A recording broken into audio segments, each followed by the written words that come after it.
Jadi hari ini tanggal 14 September 2021, hari Selasa. Di PATVDH Taman Sari Bogor, kita mulai meneruskan pembahasan ya, kelas Kamadhana, buku Abhidhamma Sanggaha, ya, bab ke-9 tentang pengembangan batin. Jadi pertemuan sebelumnya kita sudah membahas berapa kualitas Buddha, 9 kualitas Buddha, kita sudah bahas. Nah hari ini, karena kemarin waktunya habis ya, jadi tidak sempat membahas tentang manfaat mengembangkan Buddha Nusati, jadi hari ini Bante teruskan, yaitu manfaat mengembangkan Buddha Nusati. Jadi ini adalah sejenis meditasi untuk mengembangkan samadhi, ya, konsentrasi khususnya di salah satu latihan samatha bhavana. Jadi Buddha Nusati adalah salah satu objek meditasi konsentrasi. Nah, tapi meskipun tidak hanya mengembangkan konsentrasi ya, tapi juga bisa memberikan manfaat-manfaat ya khusus untuk Buddha Nusati. Nah, jadi apakah manfaat itu ya? Perenungan kualitas Buddha yang pertama akan memberikan manfaat menjadi hormat terhadap Buddha, ya, Sathari Sagarawo Hoti. Jadi penghormatan kita terhadap rasa hormat kita terhadap Buddha itu semakin kuat ya waktu kita merenungkan kualitas Buddha. Jadi pertama-tama waktu merenungkan kualitas Buddha, kita harus tahu kualitas-kualitas Buddha itu maknanya apa ya. Ada 9 kualitas Buddha ya yang sering kita baca. Itipiso bhagawa arahang sama sambuddho ya, dan lain sebagainya. Nah, itu setiap kualitas tersebut memiliki makna. Dan maknanya juga ada beberapa ya, misalnya arahang yang sudah kita belajar ada 5 kualitas ya, karena itu disebut sebagai arahang. Nah, di antara 5 tersebut kita boleh pilih salah satu yang paling kita suka ya, atau kalau kita tidak suka kualitas arahang, kita bisa juga merenungkan kualitas sama Sambuddha, Wijacarana Sampano dan lain-lain ya. Salah satunya kita renungkan. Nah, kalau kita ngerti artinya, kita tahu apa kualitas itu ya, kemudian latar belakang ceritanya, kenapa Buddha bisa punya kualitas seperti itu. Nah, waktu kita merenungkan berulang kali dalam meditasi Buddha Nusati, rasa hormat kita terhadap Buddha semakin tinggi. Nah, itu wajar ya. Karena tadinya kita tidak tahu kualitas Buddha, sekarang kita renungkan berulang kali. Nah, rasa hormat itu semakin kuat. Nah, yang kedua manfaatnya apa?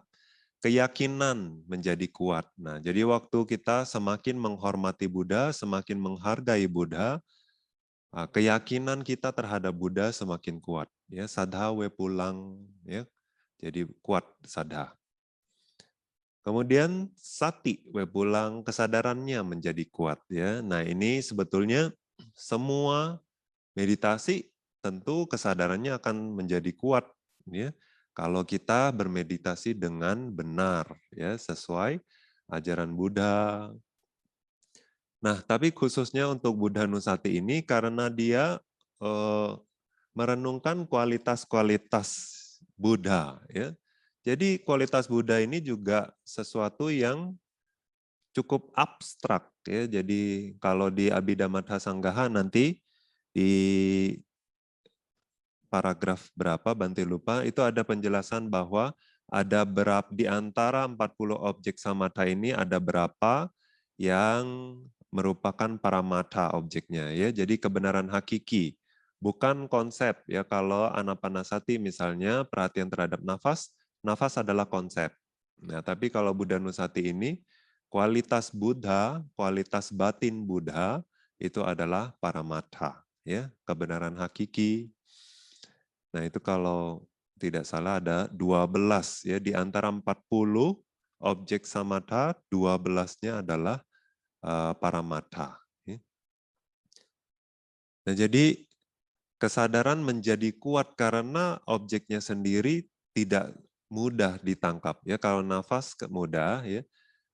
Terus konsep kita bisa visualisasikan. Nah, tapi kalau paramatha kebenaran hakiki itu kita harus renungkan, apalagi khususnya ini ke kekuatan batin atau kualitas batin yang sebetulnya kita tidak punya, ya.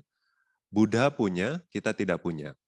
Jadi kita hanya seperti proyeksi, ya. Kita kurang lebih seperti ini, ya. Karena kita sendiri tidak punya kualitas itu, jadi kita hanya kayak menggambarkan gitu ya, seolah-olah seperti ini. Tapi sesungguhnya keadaan batin seperti apa, mungkin cuma Buddha yang tahu, ya. Nah, tapi semakin dalam latihan kita, sila kita, samadhi kita, panya kita, nah kita bisa semakin mendekati, ya, mendekati kualitas, atau kita semakin jelas kualitas Buddha itu seperti apa. Misalnya arahang suci, ya, bebas dari kilesa. Nah, kalau kita sudah, ya, pernah punya konsentrasi yang cukup dalam, nanti karena konsentrasi yang kuat itu meredam kotoran-kotoran batin. Jadi pada saat keluar dari meditasi, batinnya juga tenang, nggak ada kotoran batin untuk waktu tertentu. Nah, jadi bisa membayangkan, oh, ketenangan batin Buddha, seorang arahat yang sama sekali suci. Ya. Nah, itu kita bisa kurang lebih proyeksi seperti apa. Ya. Nah, jadi waktu kita merenungkan itu, lebih menghargai, lebih bisa memahami, perenungannya juga lebih mendalam. Nah, karena sifat objeknya yang mendalam seperti ini, ya, yang tidak semua orang bisa proyeksi, jadi butuh kesadaran yang kuat untuk berkali-kali mengambil objek ini, merenungkannya secara berulang kali. Jadi kalau berhasil dalam meditasi ini, kesadarannya akan menjadi kuat. Ya. Terus kebijaksanaannya juga menjadi kuat. Nah, karena objeknya juga tidak mudah diambil, ya. Jadi objeknya adalah kebenaran hakiki. Jadi kalau sudah terbiasa merenungkan kualitas-kualitas seperti ini, jadi udah terbiasa mengambil objek-objek yang memang halus seperti kebenaran hakiki. Nah, jadi kebijaksananya juga bisa menjadi kuat. Ya. Nah, kebajikannya menjadi kuat. Ya, tentu setiap momen, setiap waktu kita merenungkan, ya, kualitas-kualitas Buddha ini kan semua dari momen ke momen, semua pikiran itu, ya, kalau kita meditasi setengah jam kita bisa fokus dengan baik. Jadi dalam waktu setengah jam itu kita banyak mengumpulkan kebajikan. Dan setelah meditasi pun karena terinspirasi dari kualitas-kualitas Buddha, kita semakin cenderung untuk mengumpulkan kebajikan-kebajikan, gitu ya. Jadi kebajikannya akan menjadi kuat. Yang keenam, ia menjadi sangat bahagia. Nah ini adalah bagi orang yang sudah pernah mempraktekkan Buddha Nusati. Biasanya ya mudah sekali menimbulkan rasa bahagia. Ya tentunya kalau orang yang memiliki keyakinan, ya, makanya kalau di Abhidhamma Sanggaha dan Visuddhimagga menjelaskan bahwa objek ini paling tepat memang untuk orang yang sadha carita, ya, yang temperamennya adalah keyakinan, ya, keyakinannya kuat. Nah, jadi bagi mereka yang punya keyakinannya kuat, biasanya sifatnya apa? Bante sudah pernah jelaskan, ya. Sifatnya salah satu yang paling menonjol adalah dia tidak mau melepaskan kualitas-kualitas yang baik. Kualitas-kualitas batin yang baik, dia tidak mau lepaskan. Ya. Jadi dia selalu berusaha menjaga kualitas-kualitas baik. Dan kalau ya, mendengar atau diajarkan kualitas-kualitas baik yang bagus, ya, yang baru, nah, dia akan cepat termotivasi untuk menjalankan atau melatih kualitas baik yang baru tersebut. Ya. Nah, jadi memang kecenderungan orang Saddha itu seperti itu. Jadi waktu dia merenungkan kualitas Buddha ini, piti ya kebahagiaannya akan besar karena semua objeknya adalah kualitas-kualitas yang murni, yang baik dan bagus, ya, yang sempurna sebetulnya ya, yang sudah dijalankan dengan sempurna oleh Sang Buddha. Nah, jadi dia akan semakin bahagia. Nah, meskipun ya orang tidak punya saddha carita pun kadang-kadang butuh juga berlatih Buddhanusati. Ya. Nah, misalnya untuk menguatkan saddha atau menghilangkan rasa takut dan lain sebagainya, karena Buddha mengajarkan ya. Misalnya di Dhajaga Sutta, kalau kita takut tinggal di hutan, tinggal di gua sendirian, meditasi di kuburan dan lain-lain, kadang-kadang diganggu oleh makhluk-makhluk yang tidak baik ya di rumah juga kadang mungkin bisa ya. Nah, itu kita renungkan kualitas Buddha ya. Jadi merenungkan Buddhanusati maksudnya. Nah, bagi mereka yang ya tinggal sendirian seperti demikian yang diganggu atau muncul rasa takut pada saat meditasi, Buddha anjurkan untuk merenungkan kualitas Buddha. Nah, biasanya yang muncul adalah jadi berani, ya saddha muncul keyakinan terhadap Buddha, jadi muncul kebahagiaan, nanti dia jadi berani, tidak takut lagi. Karena bergantung atau bersandar kepada ajaran Buddha, bernaung ya, seperti mengambil tisarana kepada Buddha. Jadi dilindungi oleh kualitas Buddha itu sendiri, dilindungi oleh keyakinan dia terhadap kualitas Buddha. Nah, jadi bahkan bagi mereka yang tidak punya saddha pun ya, atau yang saddhanya tidak sekuat yang punya saddha carita atau sifat yang kecenderungan atau wataknya adalah berkeyakinan, orang-orang ini juga biasanya mudah muncul rasa bahagia karena objeknya sendiri adalah objek yang murni, ya. Bukan omong kosong tapi yang sudah dijalankan oleh Buddha. Nah, yang ketujuh, menaklukkan rasa takut. Ya, nah seperti yang Bante sudah jelaskan, karena seperti berlindung di dalam atau dilindungi oleh Buddha, dilindungi oleh kualitas-kualitas Buddha. Jadi dia hilang rasa takutnya, biasanya lupa. Ya, ya tadi ada takut. Kemudian yang kedelapan, ia dapat menahan penderitaan. Ya, jadi waktu dia terinspirasi akan kualitas-kualitas Buddha, biasanya dia akan dapat menahan penderitaan. Jadi dia lebih sabar, dia lebih terinspirasi untuk mengembangkan kualitas-kualitas batin seperti kualitas yang dijalankan oleh Buddha, dilatih oleh Buddha. Jadi dia akan lebih sabar menahan penderitaan.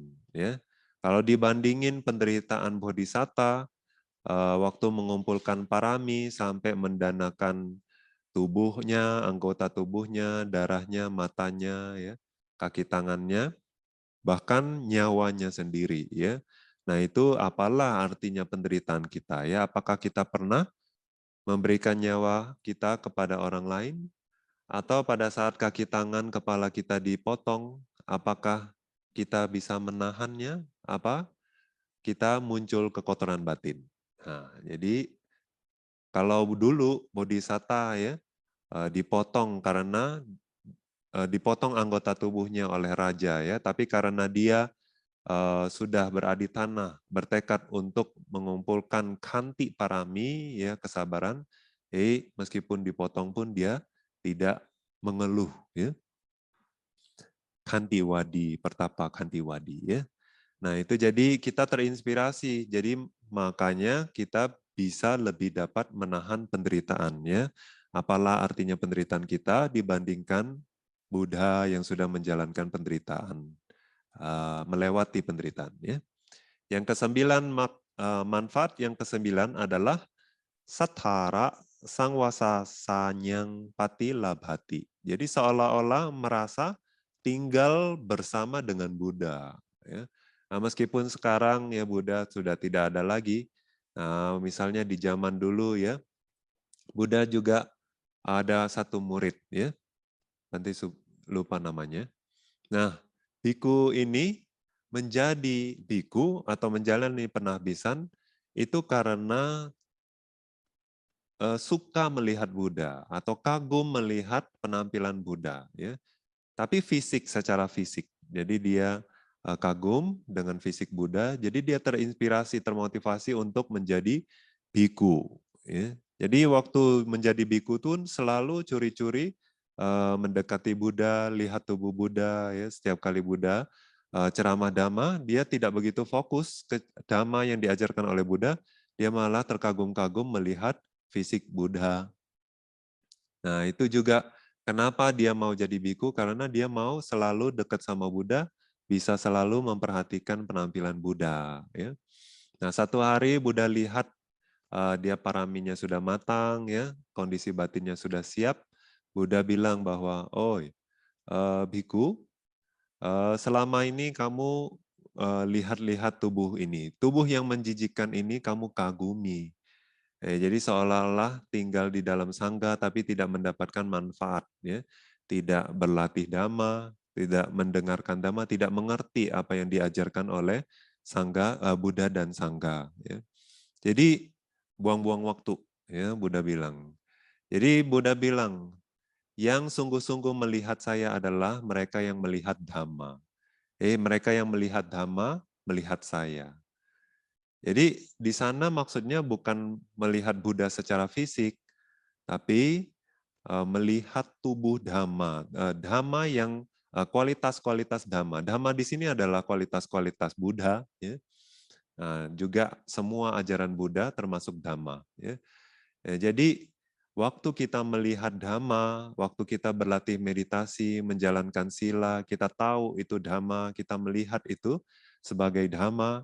Waktu kita bermeditasi samatha atau vipassana, ya, kalau kita melihat itu sebagai Dhamma, berarti kita melihat itu sebagai Buddha. Kita melihat Buddha pada saat itu. Ya.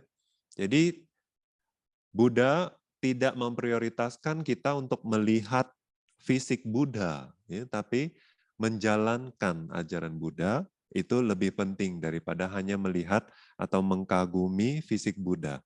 Nah, ini juga yang kita lakukan waktu meditasi Buddha Nusati, perenungan terhadap Buddha. Jadi fisik Buddha itu sebetulnya nggak begitu penting. Ya. Awalnya aja mungkin membantu kita memvisualisasikan, ya. Oh, wajah Buddha muncul. Nah, orang ini atau beliau ini Buddha, ya, itu arahang. Nah, jadi kalau ada fisik konkretnya atau fisik yang jelas seperti ini kan mudah memunculkan kualitas yang dimilikinya. Nah, tapi sebetulnya kalau wajah Buddha ini tidak muncul lagi atau hilang, ya, nggak apa-apa. Yang penting kualitasnya. Nah, di situ, ya. Jadi Buddha juga sudah menekankan siapa yang melihat Dhamma, melihat Buddha sesungguhnya, ya. Nah, jadi di sini juga ia merasa seolah-olah tinggal bersama Buddha karena selalu merenungi kualitas-kualitas Buddha. Ya. Nggak hanya waktu meditasi duduk, meditasi jalan juga, ya, berdiri, berbaring. Kalau selalu merenungkan kualitas-kualitas Buddha, itu seolah-olah kita tinggal bersama Buddha, ya, dekat sama Buddha. Ya. Kemudian yang ke-10, pada saat merenungkan kualitas-kualitas Buddha di dalam batinnya, tubuhnya menjadi seperti sebuah cetia yang merupakan objek yang pantas dipuja. Ya. Nah, itu jadi, nah ini dilihat oleh siapa?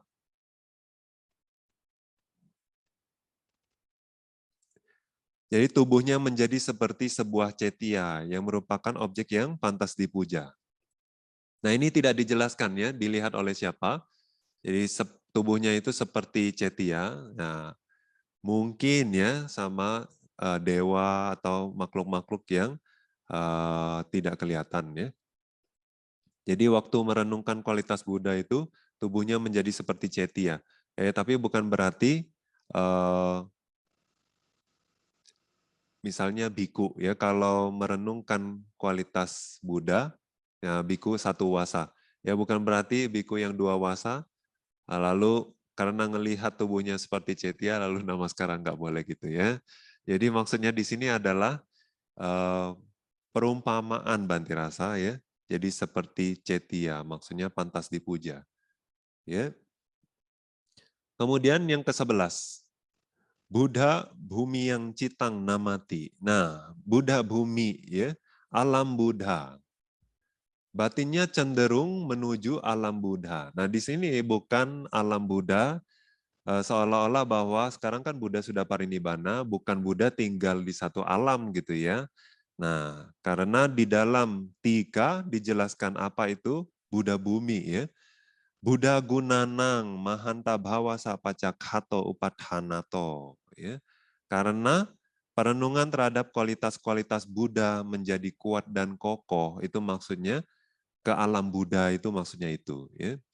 Nah, jadi pikirannya itu terhadap kualitas Buddha menjadi kuat dan kokoh ya. Jadi selalu merenungkan kualitas-kualitas Buddha jadi seolah-olah itu menuju alam Buddha. Jadi maksudnya batinnya itu cenderung menuju kualitas-kualitas Buddha gitu ya. Jadi di sini bukan alam dalam arti seperti alam manusia ya, suatu alam atau Buddha tinggal di satu alam tertentu, bukan ya. Nah, yang ke-12 adalah ia memiliki hiri dan otapa pada saat berhadapan dengan peluang melakukan pelanggaran seolah-olah bertemu langsung dengan Buddha. Ya. Nah, jadi waktu dia sering melakukan perenungan kualitas Buddha ini, hiri otapanya kuat ya muncul ya, rasa malu berbuat jahat dan takut berbuat jahat ya. Jadi seolah-olah Buddha itu karena dia kan tadi dibilang bahwa dia seolah-olah merasa tinggal bersama Buddha. Jadi seolah-olah Buddha itu selalu memperhatikan dia ya. Jadi seolah-olah Buddha itu bertemu langsung dengan dia, jadi dia akan selalu takut berbuat salah dan malu berbuat salah dan takut berbuat salah, ya. Karena Buddha selalu seolah-olah memperhatikan dia, ya. Nah ini juga ya waktu kita belajar tentang hiri otapa ya dulu di chapter kedua ya, waktu kita belajar tentang penyebab terdekat ya munculnya hiri otapa adalah perenungan-perenungan seperti apa? Kita mungkin di tempat yang ramai bisa menjalankan sila karena apa? Malu ya, malu berbuat salah, malu dikritik orang, takut dikritik orang ya, takut berbuat salah. Nah, tapi waktu di tempat yang tertutup misalnya ya, kita kadang tidak malu ya karena kita pikir oh, tidak kelihatan orang ya. Dan juga kita tidak takut karena kita juga tidak merasa bahwa orang akan mengkritik kita, tidak takut dan malu kalau di tempat tertutup ya. Nah, jadi biar hiri otapanya kuat bahkan di tempat yang tertutup ya, dijelaskan bahwa kita harus merenungkan bahwa di dunia ini ada ya, ada pertapa-pertapa yang mungkin bisa melihat dengan dibacaku misalnya ya, mata kebijaksanaan itu, mata dewa. Nah, kadang bisa melihat ya, mungkin mereka sedang memperhatikan kita ya. Nah, jadi kita di tempat yang tertutup, di tempat yang gelap pun bisa ada CCTV ya. Yang masih ada yang ngeliatin ya. Terus dewa ya, dewa juga bisa punya dibacaku ya. Kalau bukan pertapa yang melihat, mungkin dewa lihat dengan dibacaku. Nah, apakah di tempat tertutup atau di tempat yang gelap ya, masih kelihatan juga ya. Nah, kadang juga di sekitar kita mungkin tidak hanya dewa aja ya yang lihat, yang ngintip ya, tapi ada makhluk-makhluk ya halus di sekitar kita. Ya, malu ya. Mereka juga terlahir di alam penderitaan karena melakukan banyak ketidakbajikan ya. Jadi mereka perhatiin kita tuh jadi lucu ya. Kita juga sedang melakukan ketidakbajikan. Jadi kita bentar lagi akan jadi teman mereka gitu ya. Jadi mereka tuh juga suka ngintip ya, suka ngintip. Jadi hati-hati ya, diintip sama makhluk-makhluk yang tidak terlihat, Anda kira Anda sendiri ya, tapi ternyata ya, Anda dilihat ada CCTV ya. Orang bilang dinding pun ada telinga ya. Sekarang dinding pun ada mata ya. Hiri otapa. Jadi waktu kita renungkan demikian, oh di tempat yang meskipun kelihatannya tertutup pun berbahaya ya. Hati-hati. Nah, kemudian 13 13 ya. Saat ia tidak merealisasi pencapaian yang lebih tinggi, ia akan menuju alam bahagia. Ya, maksudnya terlahir ke alam-alam bahagia seperti manusia, ya, dewa, ya, dan lain-lain. Dewa ya, manusia dan dewa saja. Tidak bisa ke alam Brahma karena apa? Tidak mencapai jana. Ya, Buddha Nusati kalau paling dalam konsentrasi yang bisa dicapai adalah upacara samadhi, ya, mendekati jana tapi tidak bisa jana. Ya. Oleh sebab itu tidak bisa menjadi alam Brahma, ya, tidak bisa terlahir di alam Brahma. Jadi pencapaian yang lebih tinggi itu maksudnya apa? Pencapaian yang lokutara adi duniawi, ya, jadi Sotapanna, ya, Sakadagami, Anagami, Arahat. Ya, kalau Arahat berarti tidak terlahir lagi. Kalau jadi Anagami berarti lahir di alam Brahma, ya. Tapi kalau Sotapanna atau Sakadagami, ya bisa di alam manusia lagi atau di alam dewa. Ya.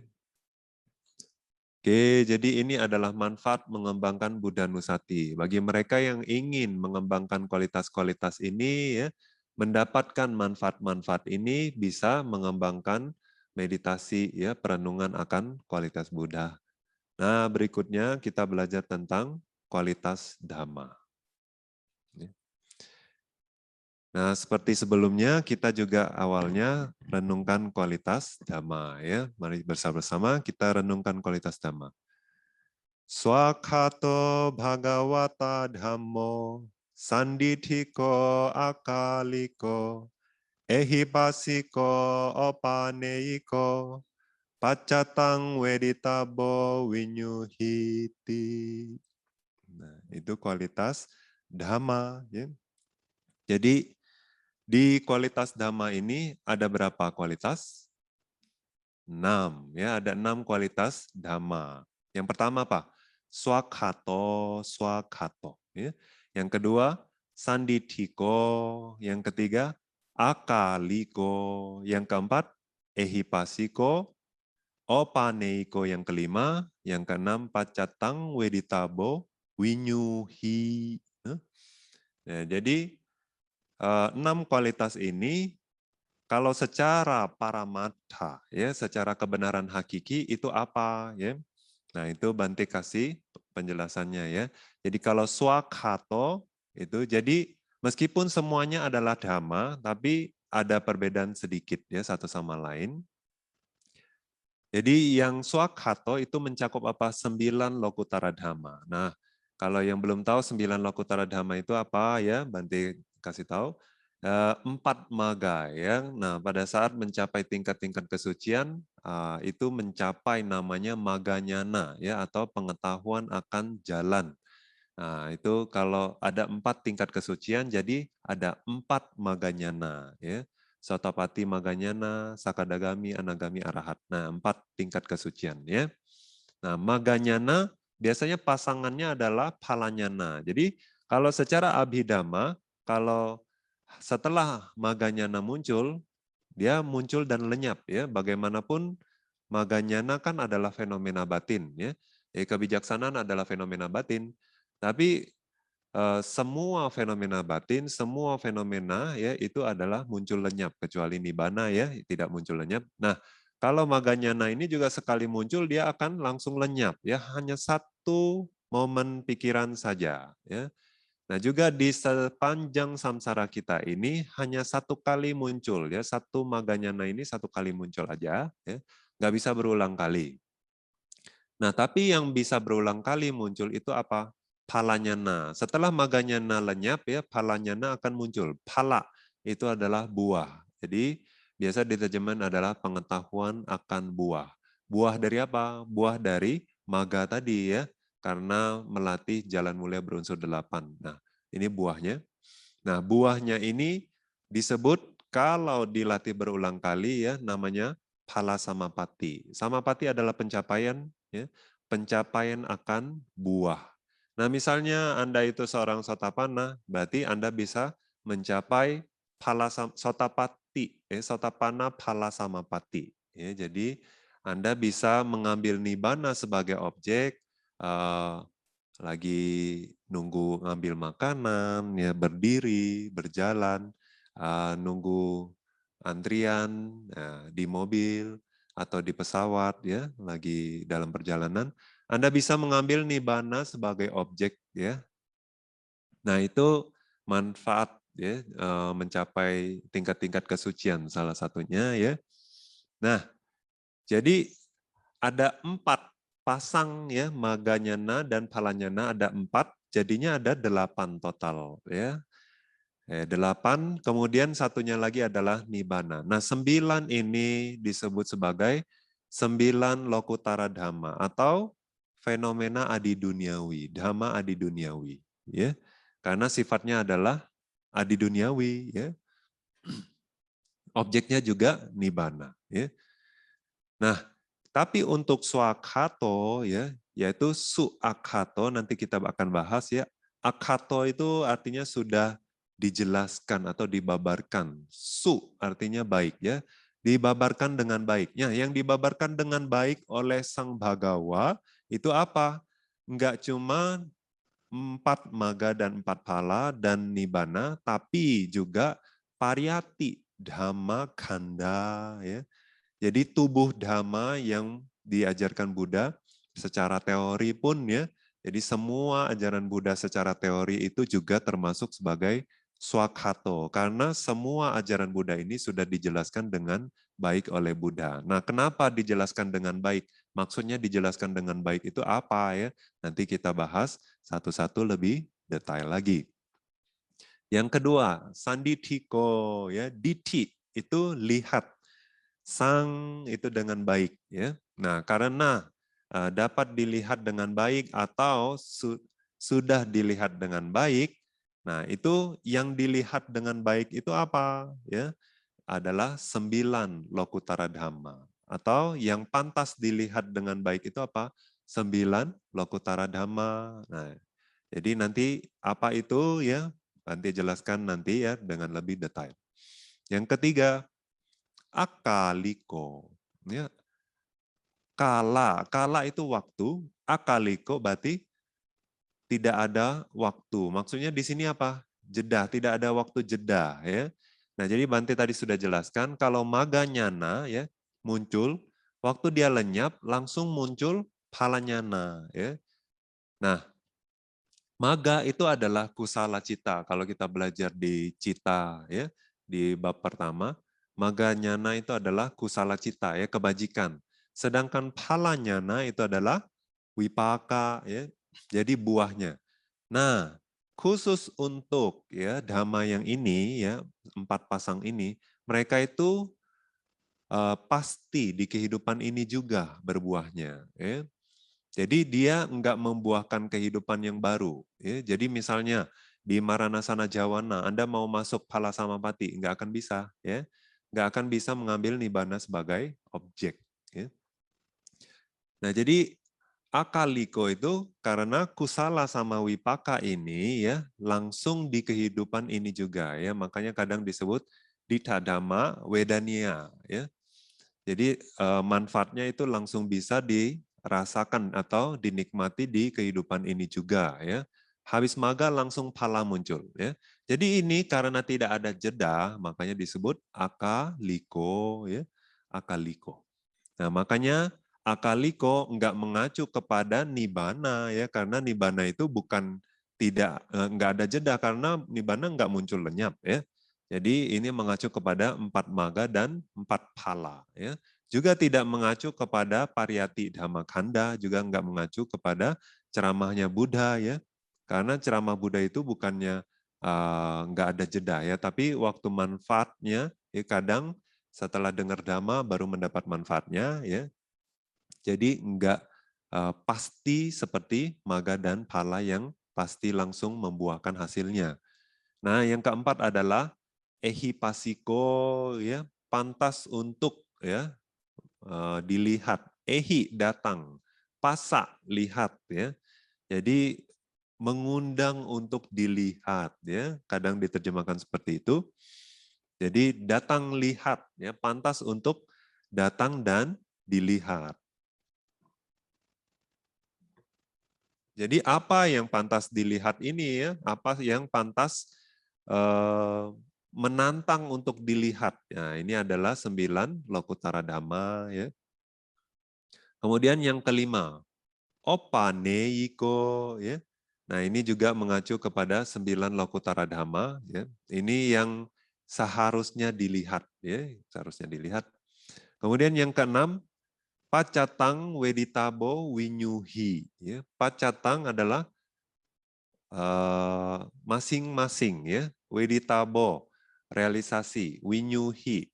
Winyuhi di sini adalah orang yang bijaksana ya. Jadi pantas direalisasi oleh orang-orang yang bijaksana. Masing-masing ya. Jadi kadang Sotapana yang hanya merealisasi Sotapati Phala, Sakadagami juga hanya Sakadagami Phala ya dan sebagainya. Jadi di yang keenam ini hanya mengacu kepada 4 phala dan nibbana. Jadi yang direalisasi itu apa?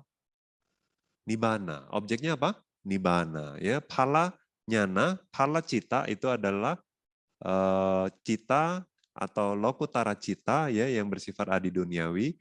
Objeknya adalah nibbana. Ya. Jadi yang pantas direalisasi oleh orang-orang bijaksana itu adalah 5 hal, 4 phala dan nibbana. Ya. Nah, jadi yang pertama kita akan bahas tentang swakato. Ya, seperti biasa, Banti akan membacakan nisayanya dalam bahasa Myanmar. Bhagavata chue bongdo takin shindomya piadi. Dhammo mepo niban dhamma kahu. Sedando tayado myaku. Swakato chana yongpin apusin yue. Jin lin chanta chin pi kali. Lun swa nyin cha nibanan nin. Sakantin ang man lin yiyo. Kang swa hodomu ababi. Ya, jadi kalau menurut terjemahan nisayanya ya, Cana Yongpin Epusin Yue. Ya. Jadi hanya dengan mendengar pun ya, dia juga sudah bisa membersihkan kotoran-kotoran batin. Ya. Cana Yongpin Epusin Yue. Jadi pada saat mendengarnya pun sudah bisa meredam kekotoran batin. Ya. Cin lin chanta, cin pi kali. Ya. Jadi waktu melatihnya juga merasakan kebahagiaan. Ya. Setelah melatihnya atau setelah merealisasinya juga merasa bahagia. Ya. Jadi waktu melatihnya ya ada orang tidak bahagia. Ya. Kenapa? Karena menjalankan sila sulit katanya. Ya. Jadi banyak harus mengendalikan diri, jadi dia tidak bahagia. Nah, bukan itu maksudnya ya. Itu karena kekotoran batin Anda saja ya, jadinya Anda tidak bahagia. Bukan karena damanya ya. Nah, jadi karena penolakan dari dalam sendiri ya, karena tidak puas, tidak suka ya, tidak suka. Nah, tapi sebetulnya manfaatnya ya kalau kita jalankan itu langsung bahagia ya. Pertama-tama kalau waktu kita latih ya, jadi kita mengendalikan diri misalnya sila ya. Terus kita menarik diri, wirati muncul nih ya, pengendalian diri muncul. Nah, itu kita sudah langsung mendapat kebahagiaan pertama ya. Yang kedua, kita juga tidak jadi mengumpulkan kama buruk ya.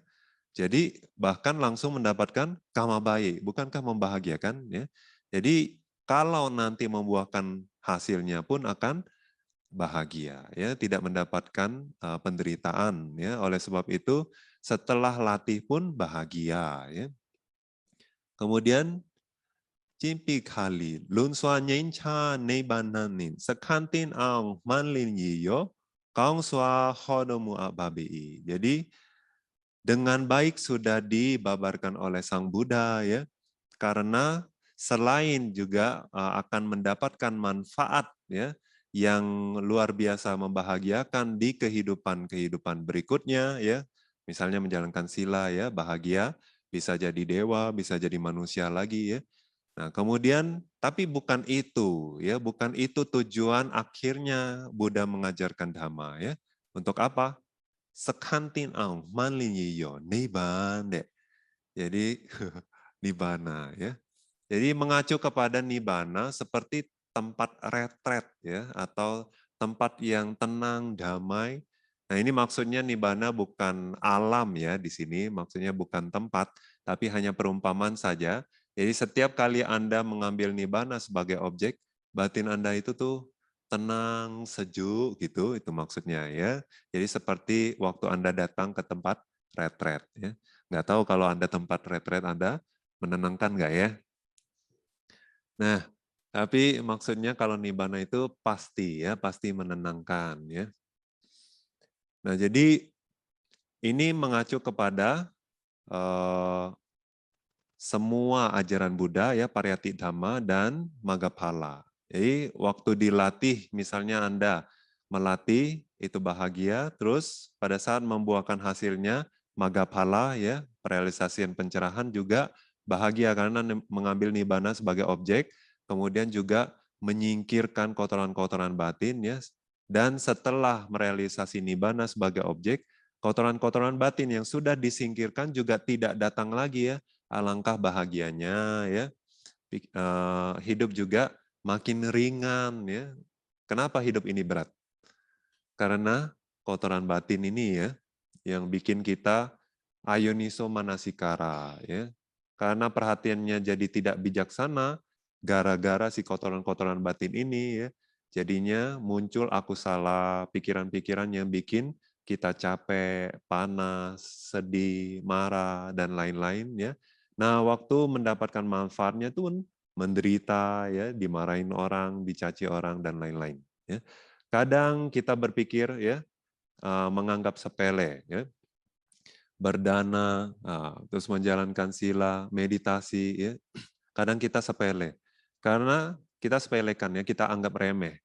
Karena manfaatnya mungkin Anda tidak dapatkan langsung ya, tidak instan. Orang zaman sekarang sukanya yang instan-instan ya, jadinya kurang menghargai yang alami. Nah, tapi kalau ya secara dhamma ya, kenapa Anda kaya? Anda kaya karena Anda memberi, bukannya Anda menyimpan ya. Secara dhamma itu kenapa Anda mendapat rezeki? Karena Anda pernah memberi ya. Nah, jadi memberi itu justru awal dari mendapat ya. Nah, ingat ya.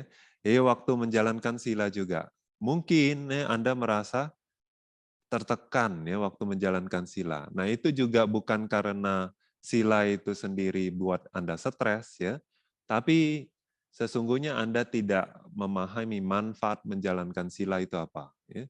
Nah, sila untuk memprotek atau menjaga diri Anda sendiri ya secara ucapan perbuatan.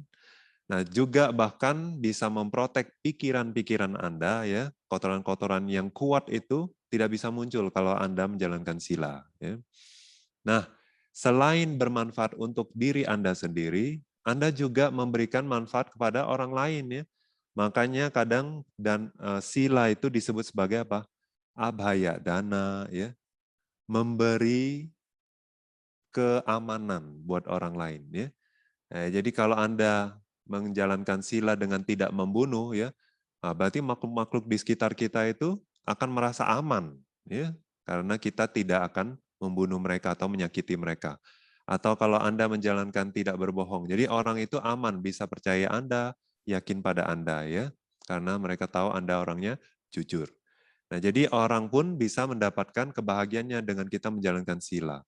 Dan waktu mendapatkan manfaatnya pun ya, Anda mungkin berpikir bahwa kebahagiaan manusia ya itu superior. Ada orang yang kaya sekali, orang yang paling kaya di dunia ya. Terus bisa menikmati kesenangan indera ya. Tapi kalau kita lihat ya kesenangan indera di alam manusia itu biasa-biasa saja ya. Mau se-happy ya, mau se-happy apapun, mau sebahagia apapun ya, tetap ya paling lama bisa dinikmati cuma 80 tahun misalnya ya. Tapi kalau buahnya itu ya bisa di alam yang alam dewa ya, oh itu bisa berjuta-juta tahun Anda menikmati kebahagiaan yang jauh lebih superior lagi ya. Dan Anda tidak perlu cari makan pula ya.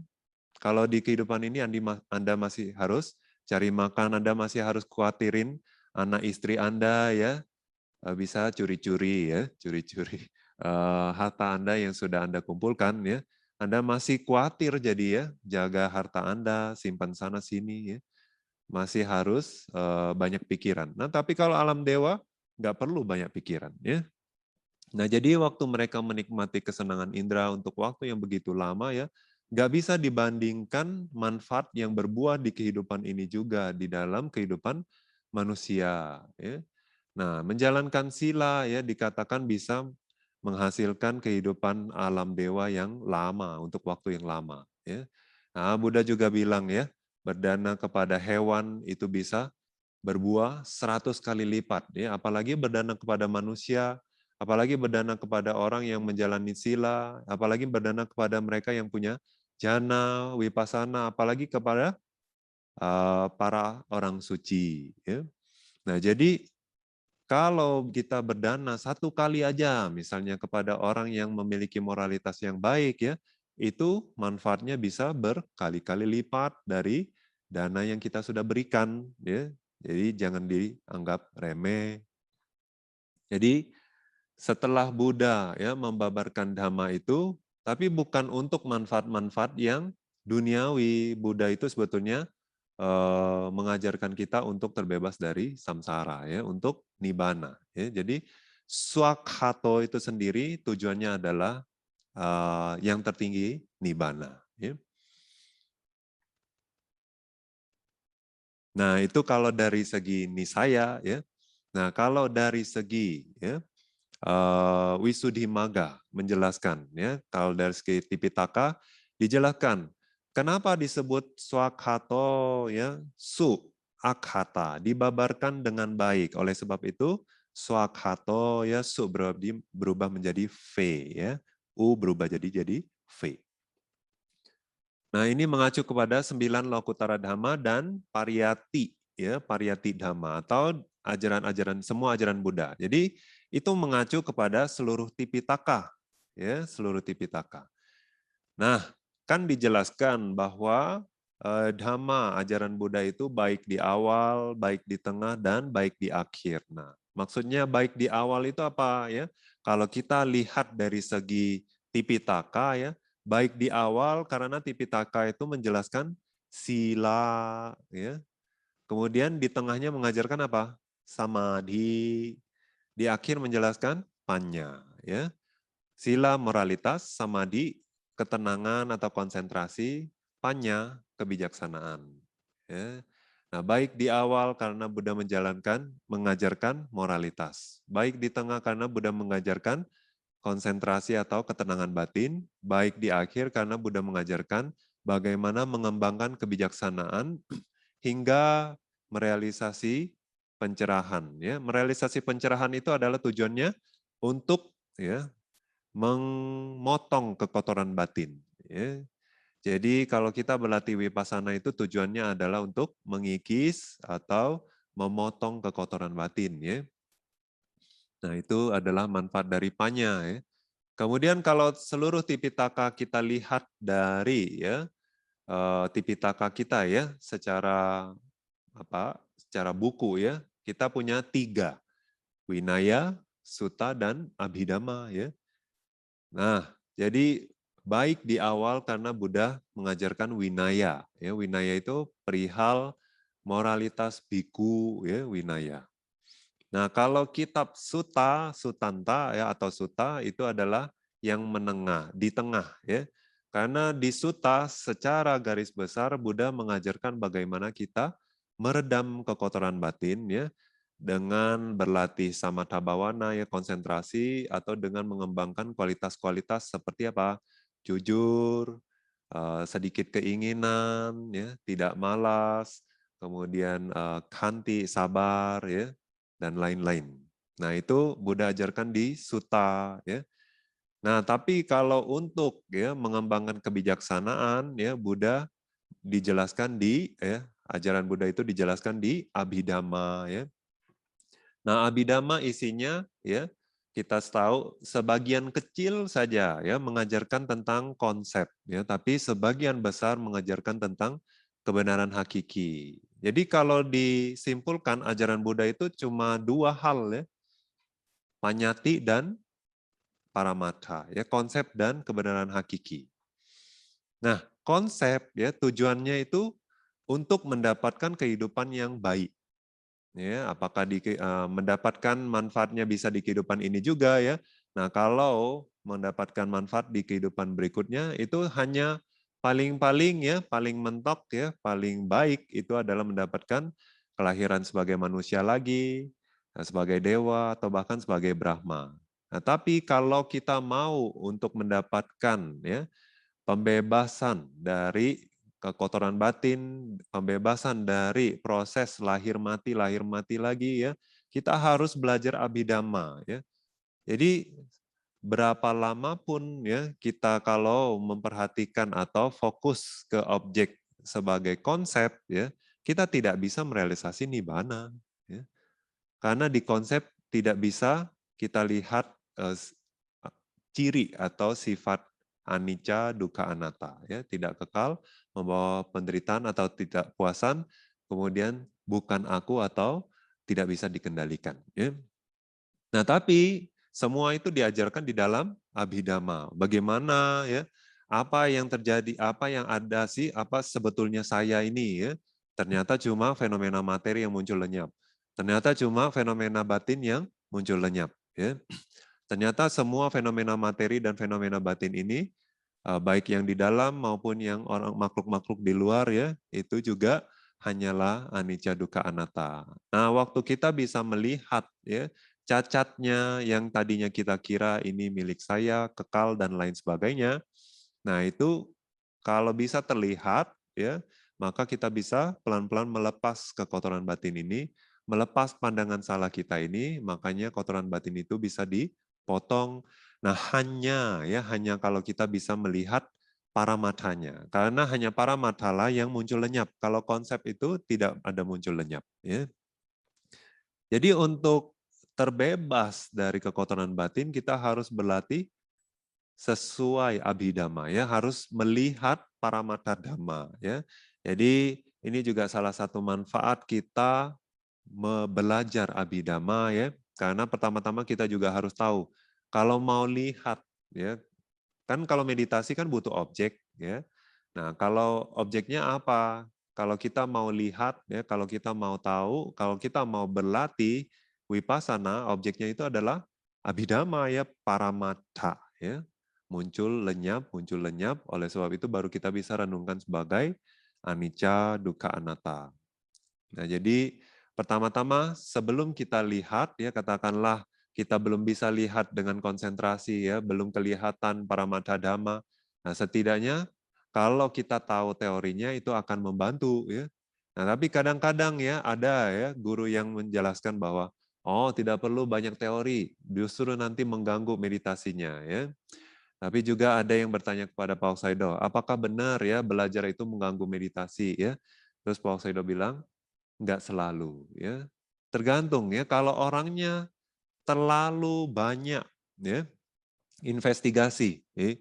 Meditasi samatha dia bilang oh samatha itu harus nggak dengar suara tapi saya masih dengar suara ya. Jadi keyakinannya drop ya.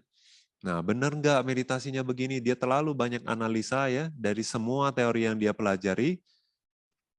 Sedangkan waktu berlatih samatha bhawana, kita tidak boleh terlalu investigasi ya. Nah, banyak investigasi itu nanti bermanfaat untuk di wipasana. Ya. Tapi terlalu memperhatikan detailnya pun juga tidak bagus ya. Jadi kita harus tahu di momen yang mana kita harus investigasi ya.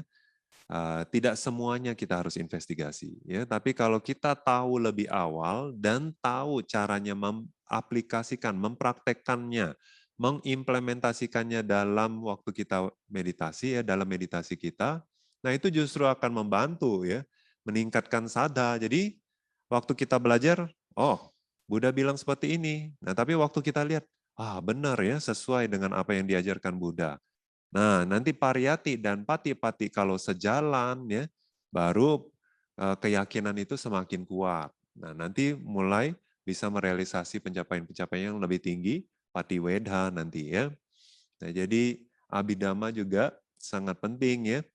Nah, tapi di Indonesia ya, abhidhamma sudah banyak yang belajar. Sutta juga sudah banyak yang belajar ya. Buku juga sudah banyak tentang abhidhamma dan sutta. Tapi buku Vinaya belum banyak ya. Nah, itu salah satu tugas kita ya tugas biku sebetulnya ya, tugas Bante. Nah, jadi ini juga harus jadi prioritas ya. Enggak banyak bahkan biku yang membaca kitab Vinaya. Ya mungkin sudah baca kitab Sutta, mungkin banyak sudah belajar Abhidhamma, tapi tidak banyak yang belajar Vinaya, masih sedikit ya. Nah, pertama-tama karena memang biku di Indonesia sedikit ya. Nah, kemudian yang di antara biku yang sedikit ini yang tertarik mau mendalami Vinaya pun sedikit gitu ya. Jadinya tidak ada yang memprioritaskan untuk menerjemahkan Vinaya. Juga karena Vinaya ini bukan manfaatnya hanya untuk biku ya atau calon biku, tapi karena Buddha Sasana ini ya banyaklah umat daripada bikunya ya. Jadi umat jadi prioritas untuk belajar Sutta dan Abhidhamma ya. Jadi kita kalau tahu ya Vinaya itu justru eh, Buddha Sasanasa Ayu ya dibilang di kata ya. Waktu persamuan agung yang pertama, konsili Buddhis yang pertama ya. Waktu Bante Mahakassapa bertanya kepada 500 arahat, kita baiknya mengulang Vinaya dulu atau Dhamma, ya, Dhamma atau Vinaya. Waktu itu pengkelompokannya hanya 2 saja ya. Tapi arahat bilang apa? Vinaya, ya semua arahat setuju bahwa mau mengulang Vinaya. Kenapa? Winayo nama, Buddha Sasanasa Ayu. Ya. Jadi yang disebut Vinaya itu adalah usia sasana katanya gitu ya. Jadi usia sasana itu bergantung pada Vinaya. Nah, oleh sebab itu ya, kita bersama-sama belajar Vinaya ya, kita berusaha untuk menerjemahkan kitab-kitab Vinaya ya. Masih sedikit sekali buku-buku Vinaya, kadang pun ya buku-buku yang kita dapatkan itu terjemahan dari bahasa Inggris dan lain-lain ya. Nah, itu bisa ya tergantung siapa yang nulis ya. Kadang-kadang dia suka poin yang ini dia jabarkan dengan jelas. Tapi kalau dia kurang suka ya, dia cuma tulis pendek saja. Nah, yang seperti itu kurang objektif menurut Bante ya. Kadang-kadang juga dimasukkan interpretasi sendiri, nah itu tidak baik. Nah, jadi marilah kita berusaha bersama-sama ya. Semuanya penting ya, Vinaya Sutta Abhidhamma penting ya. Nah, jadi kita berusaha lestarikan. Nah, hari ini sampai di sini dulu. Bante jelaskan sampai pengklasifikasian Vinaya Sutta Abhidhamma. Ya, kita lanjutkan untuk sesi tanya jawab. Sadu, sadu, sadu. Kalamita, kita masuk ke sesi tanya jawab. Kalamita yang ingin bertanya langsung via Zoom, bisa dengan klik raise hand atau diketik lewat kolom chat. Madami Bante, mohon izin kami bacakan pertanyaan dari kelas sebelumnya. Baik, pertanyaan pertama Bante dari Ibu Magdalena atau Cialing. Wandami Bante, saat berlatih Buddhanusati, apakah hanya boleh memilih salah satu kualitas saja dan dilatih terus-menerus, atau di sitting yang berbeda boleh memilih kualitas Buddha yang lainnya? Mohon nasihatnya Bante, terima kasih. Jadi kalau untuk ngembangin konsentrasi, alangkah baiknya mengembangkan hanya satu kualitas saja ya, merenungkan satu kualitas saja. Jadi kalau kita renungkan berulang kali, biasanya dia akan menjadi semakin jelas kualitas itu ya. Jadi lebih semakin kuat sannya atau persepsinya akan objek, jadi nanti satinya juga akan menjadi semakin kuat ya. Nah, kalau kita ganti-ganti terus itu biasanya ya kalau batinnya itu jadi tumpul ya. Misalnya waktu meditasi ya, kualitas arahang misalnya ya. Salah satu di antara arahang misalnya karena sudah menyingkirkan semua kotoran-kotoran batin dan berikut kecenderungan di dalam samsara. Nah, dengan demikian kita renungkan arahang, arahang, arahang. Nah, tapi karena satu dan lain hal, batin jadi tumpul ya, misalnya karena kotoran batin atau karena lelah dan lain-lain ya, batinnya jadi tumpul. Jadinya kadang-kadang masuk bawangga ya, ketiduran. Kadang-kadang lupa objek, kadang-kadang jadi mikir ya. Nah, untuk biar batinnya itu segar lagi ya, segar lagi, tajam lagi. Nah, kadang kita suruh ya atau kita bimbing meditator untuk merenungkan 9 ya. Jadi agak cepat ya. Jadi arahang sama sambudho bhagawa kayak gitu ya. Nah, satu persatu bisa berulang kali. Nah, tapi kalau batinnya sudah tajam lagi ya, udah nggak ngantuk lagi, nah dia ambil satu objek loh ya, satu kualitas saja, kemudian direnungkan lagi tidak begitu cepat, juga tidak begitu lambat. Nah, kalau nggak ada masalah ya dalam meditasinya, nah kalau bisa ya satu objek ini dibawa terus ya, apapun yang dilakukan baik meditasi duduk, berdiri, berjalan, berbaring ya. Nah, bahkan di aktivitas sehari-hari pun bisa selalu merenungkan hal yang sama ya, tapi di waktu-waktu tertentu kadang ya bagus juga untuk merenungkan 9 kualitas ya. Misalnya waktu batin lagi tumpul seperti itu ya, atau lagi sulit ya, sulit fokus misalnya, jadinya boleh merenungkan 9-nya ya. Nah, tapi kalau tidak ada masalah, bagusnya hanya pilih satu kualitas saja, itu saja diulang-ulang terus, baru nanti punya konsentrasi yang kuat. Sadu, sadu, sadu. Baik, kita ke pertanyaan berikutnya dari Ibu Ermawati. Wandami Bante, di sekitar usia 3 atau 4 tahun, saya sedang berlari bermain dengan kakak saya. Tiba-tiba ada sekelebat pikiran kalau saya keluar dari sebuah terowongan gelap. Kemudian saya menoleh ke belakang dan mencari terowongan itu ada di mana, tapi tidak terlihat di sana. Saat itu juga saya menjadi heran, bahkan cenderung tidak puas kenapa saya tiba-tiba berada di alam manusia ini. Sejak saat itu saya bertanya terus sama ortu saya, sebenarnya saya dari mana? Orang tua saya awalnya diam atau menjawab dengan hal lucu. Jika dipandang dari ilmu Abhidhamma, pikiran seperti itu berada di proses kognitif yang mana ya? Apa penyebab muncul pikiran tersebut? Anumodami Bante. Ya, kadang-kadang ya waktu usia muda ya, khususnya 3 tahun, 4 tahun, sebetulnya kalau objek-objek seperti ini muncul ya, mungkin ini adalah dari kehidupan lampau. Ya. Ya, jadi makanya meskipun ya sudah besar pun ada orang trauma ya, misalnya trauma air, trauma tempat tinggi, takut gitu ya. Nah, ini mungkin juga bisa berhubungan dengan bagaimana dia di kehidupan lampau waktu mendekati kematian gitu misalnya ya. Nah, bisa juga ada orang karena kecelakaan meninggal ya di dalam terowongan ya, kemudian atau di tempat yang gelap ya. Nah, terus ada trauma gitu ya di kehidupan lampaunya. Nah, itu bisa muncul di kehidupan ini lagi ya seperti ingatan gitu ya. Nah, tapi kalau misalnya Anda mungkin sudah berumur ya atau melakukan kama yang buruk sekali atau kama yang baik sekali ya, kadang-kadang bisa muncul yang namanya gati nimitta ya.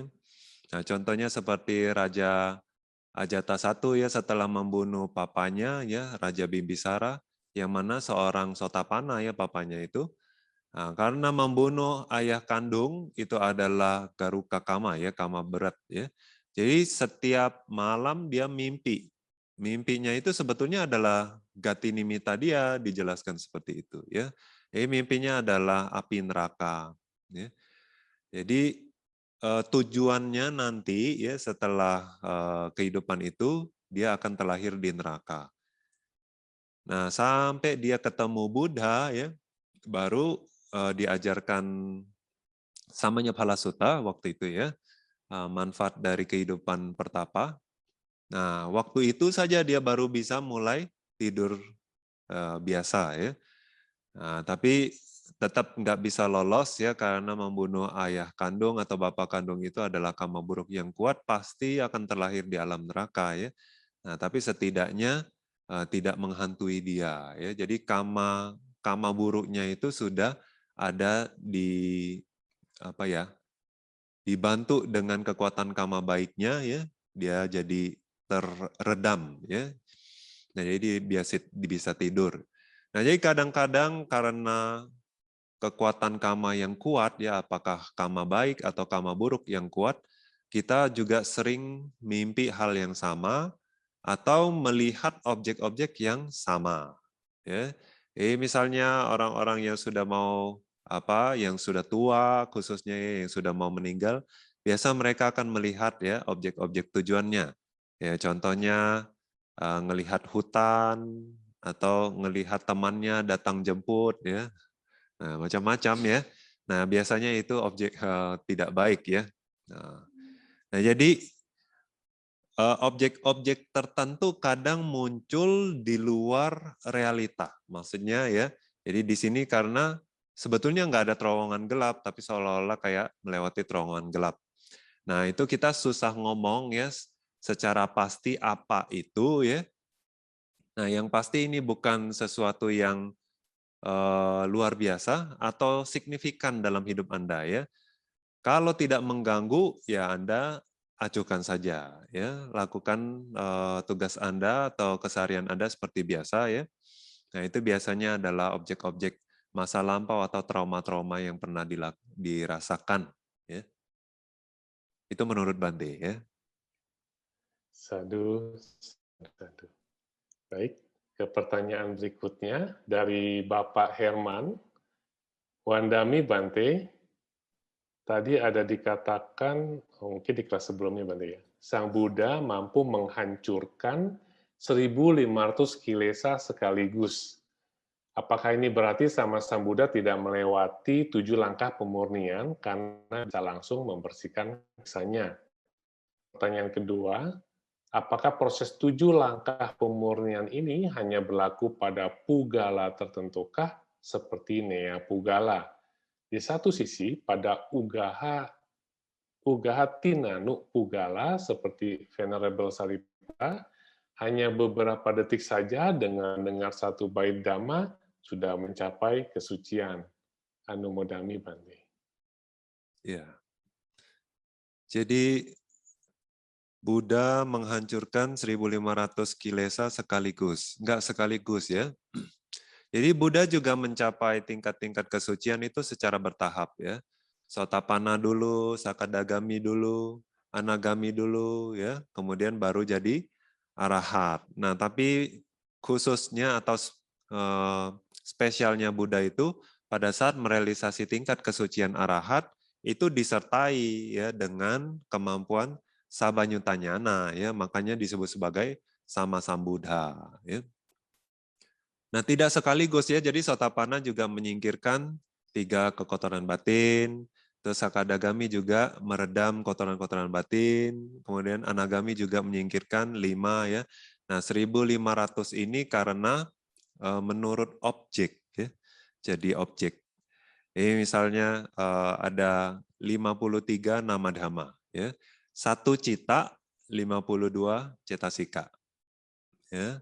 1 kesadaran, 52 bentukan-bentukan batin, total ada 53 fenomena batin. Ya. Kemudian ada 18 ya rupa konkret ya, nibbana rupa 18. Kemudian wikara rupa ya 4.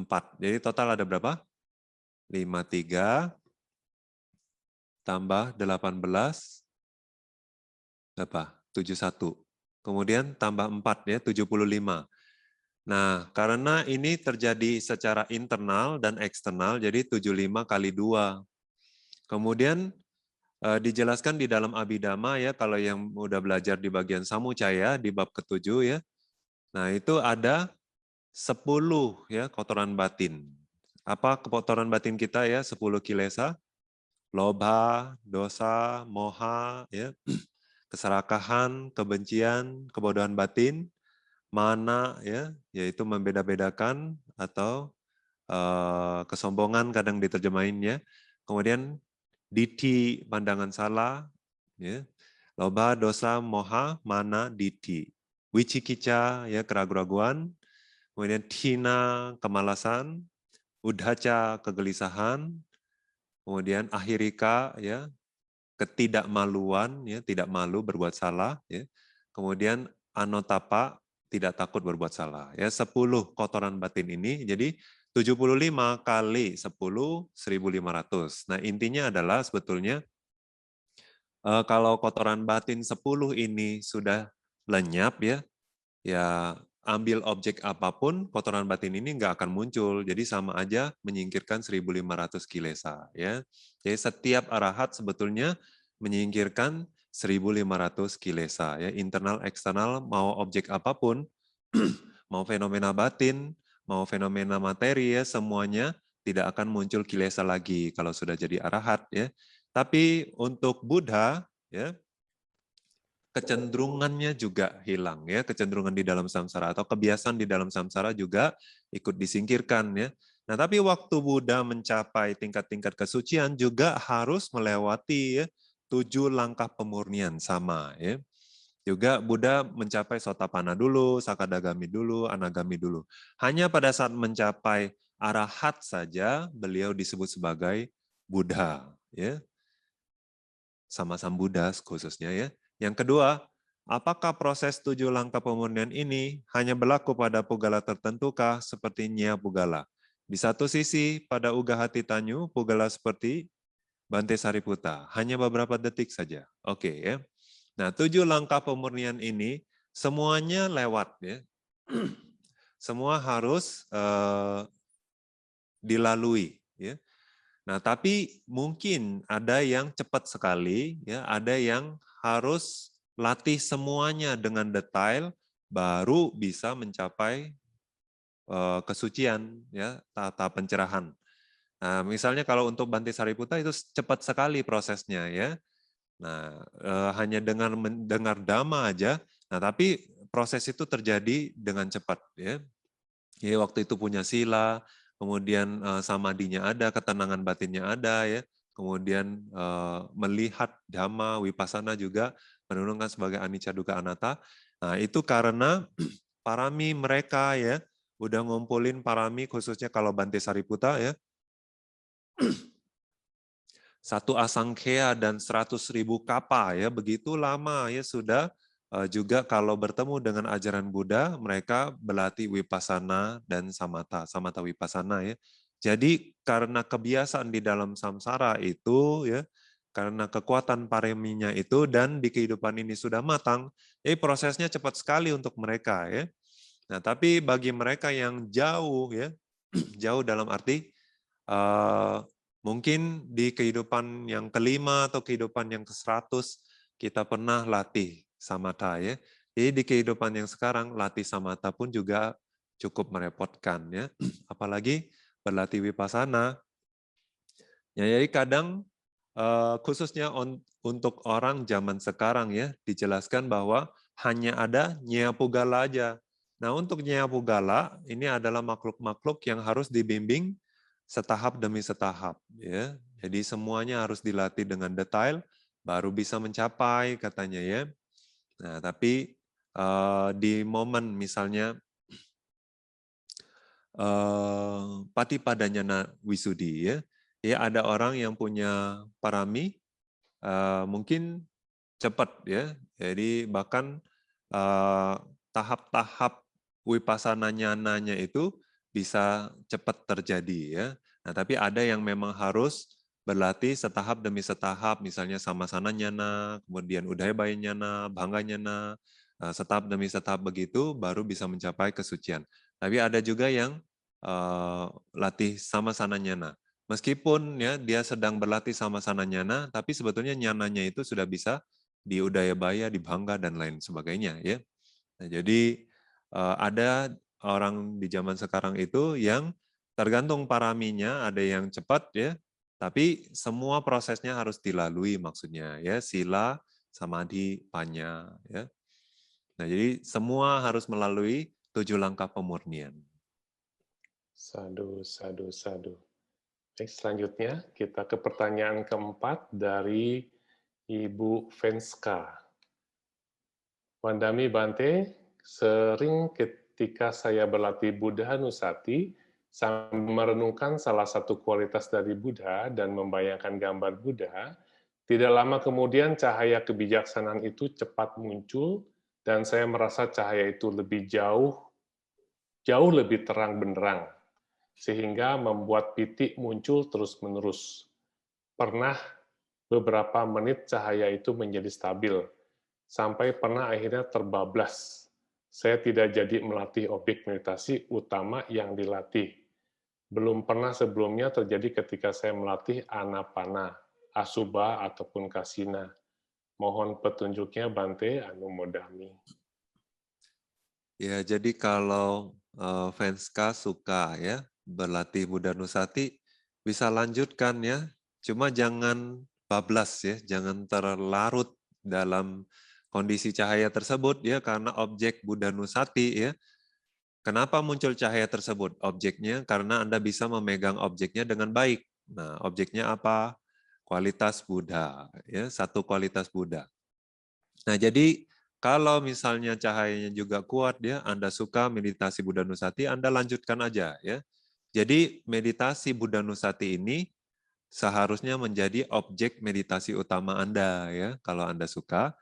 Nah, jadi anapana, asubha atau kasina juga bisa dilatih setelah ya Anda bisa mengembangkan upacara samadhi dari Buddha Nusati. Ya. Sadu, sadu, sadu. Bante, kita beralih ke pertanyaan yang raise hand, Bante. Tapi mohon izin Pak Yusuf, kami berikan kesempatan dulu untuk Pak Handi, ya, untuk raise hand. Pak Handi, Toko Handi, bisa menyampaikan pertanyaan dengan unmute dan silakan. Baik, terima kasih Koko, Wandami, Bante. Selamat malam. Ini sedikit menyambung pertanyaan saya juga minggu lalu sehubungan dengan pelatihan meditasi dengan kasina putih. Saya mengikuti petunjuk Bante di mana saya menggunakan background hitam kebetulan yang dengan kurang lebih itu 80 kali 60 cm dan di tengahnya saya tempelkan kasina putih tadi. Hanya saja selama 1 minggu ini, Bante, pada saat mencoba untuk memperhatikan kasina putihnya terlebih dahulu, kemudian memejamkan mata, kenapa yang terlihat itu malahan terbalikannya kontras gitu. Jadi lingkaran putih itu menjadi seperti gerhana bulan, di mana tengahnya itu menggelap hitam, sementara lingkarannya memang memutih, dan background hitamnya itu menjadi putih. Memang setelah sekian detik mungkin gitu, kurang lebih hampir 1 menit mungkin, yang ada lingkarannya itu hilang, memutih, menjadi kotaknya yang putih. Dan setelah itu ya saya akan kembali melihat kembali kasina putihnya, mungkin 1 menit kurang lebih, kemudian juga menutup lagi. Dan itu masih terjadi seperti itu, Bante. Handi mohon petunjuknya apakah itu benar, dan mungkin interval untuk melihat, terus kemudian kita mencoba untuk menutup, membayangkan kasina putihnya itu kira-kira berapa lama.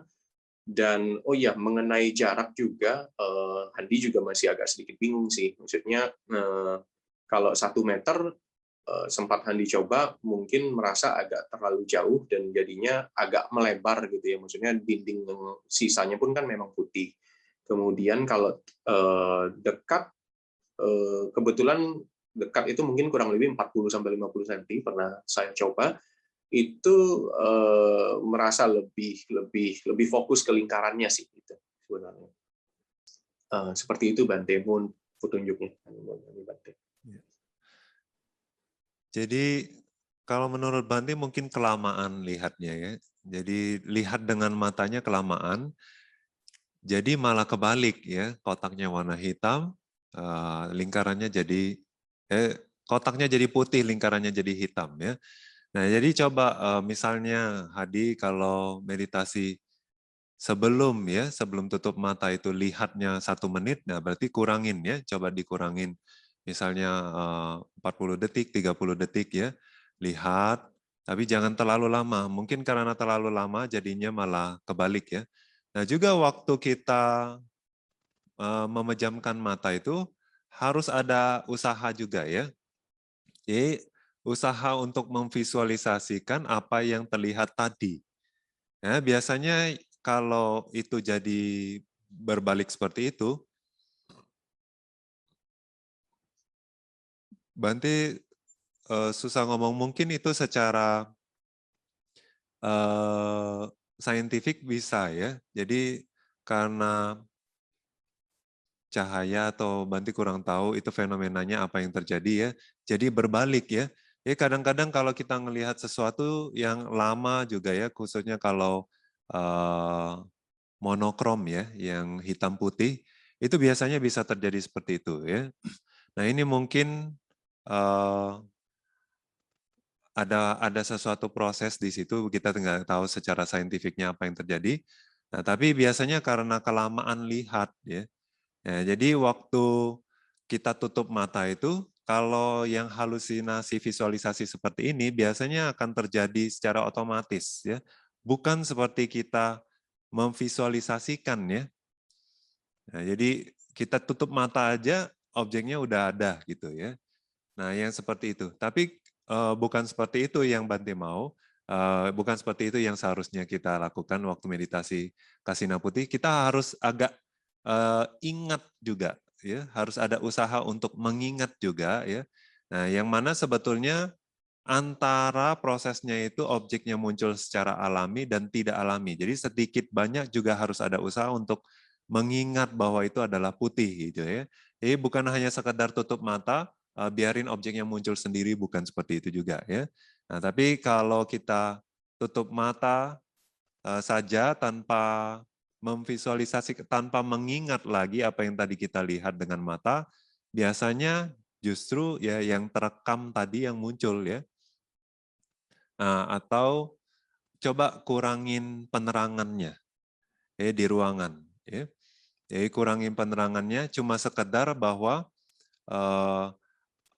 kasina putihnya itu jelas, warna putihnya itu jelas gitu ya. Jangan terlalu terang juga. Mungkin itu bisa juga mempengaruhi yang gambaran yang justru berbalik itu yang terjadi di Hadi ya.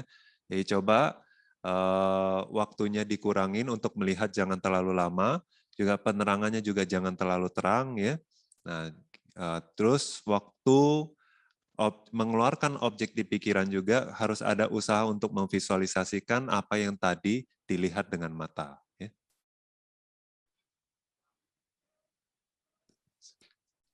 Sadu.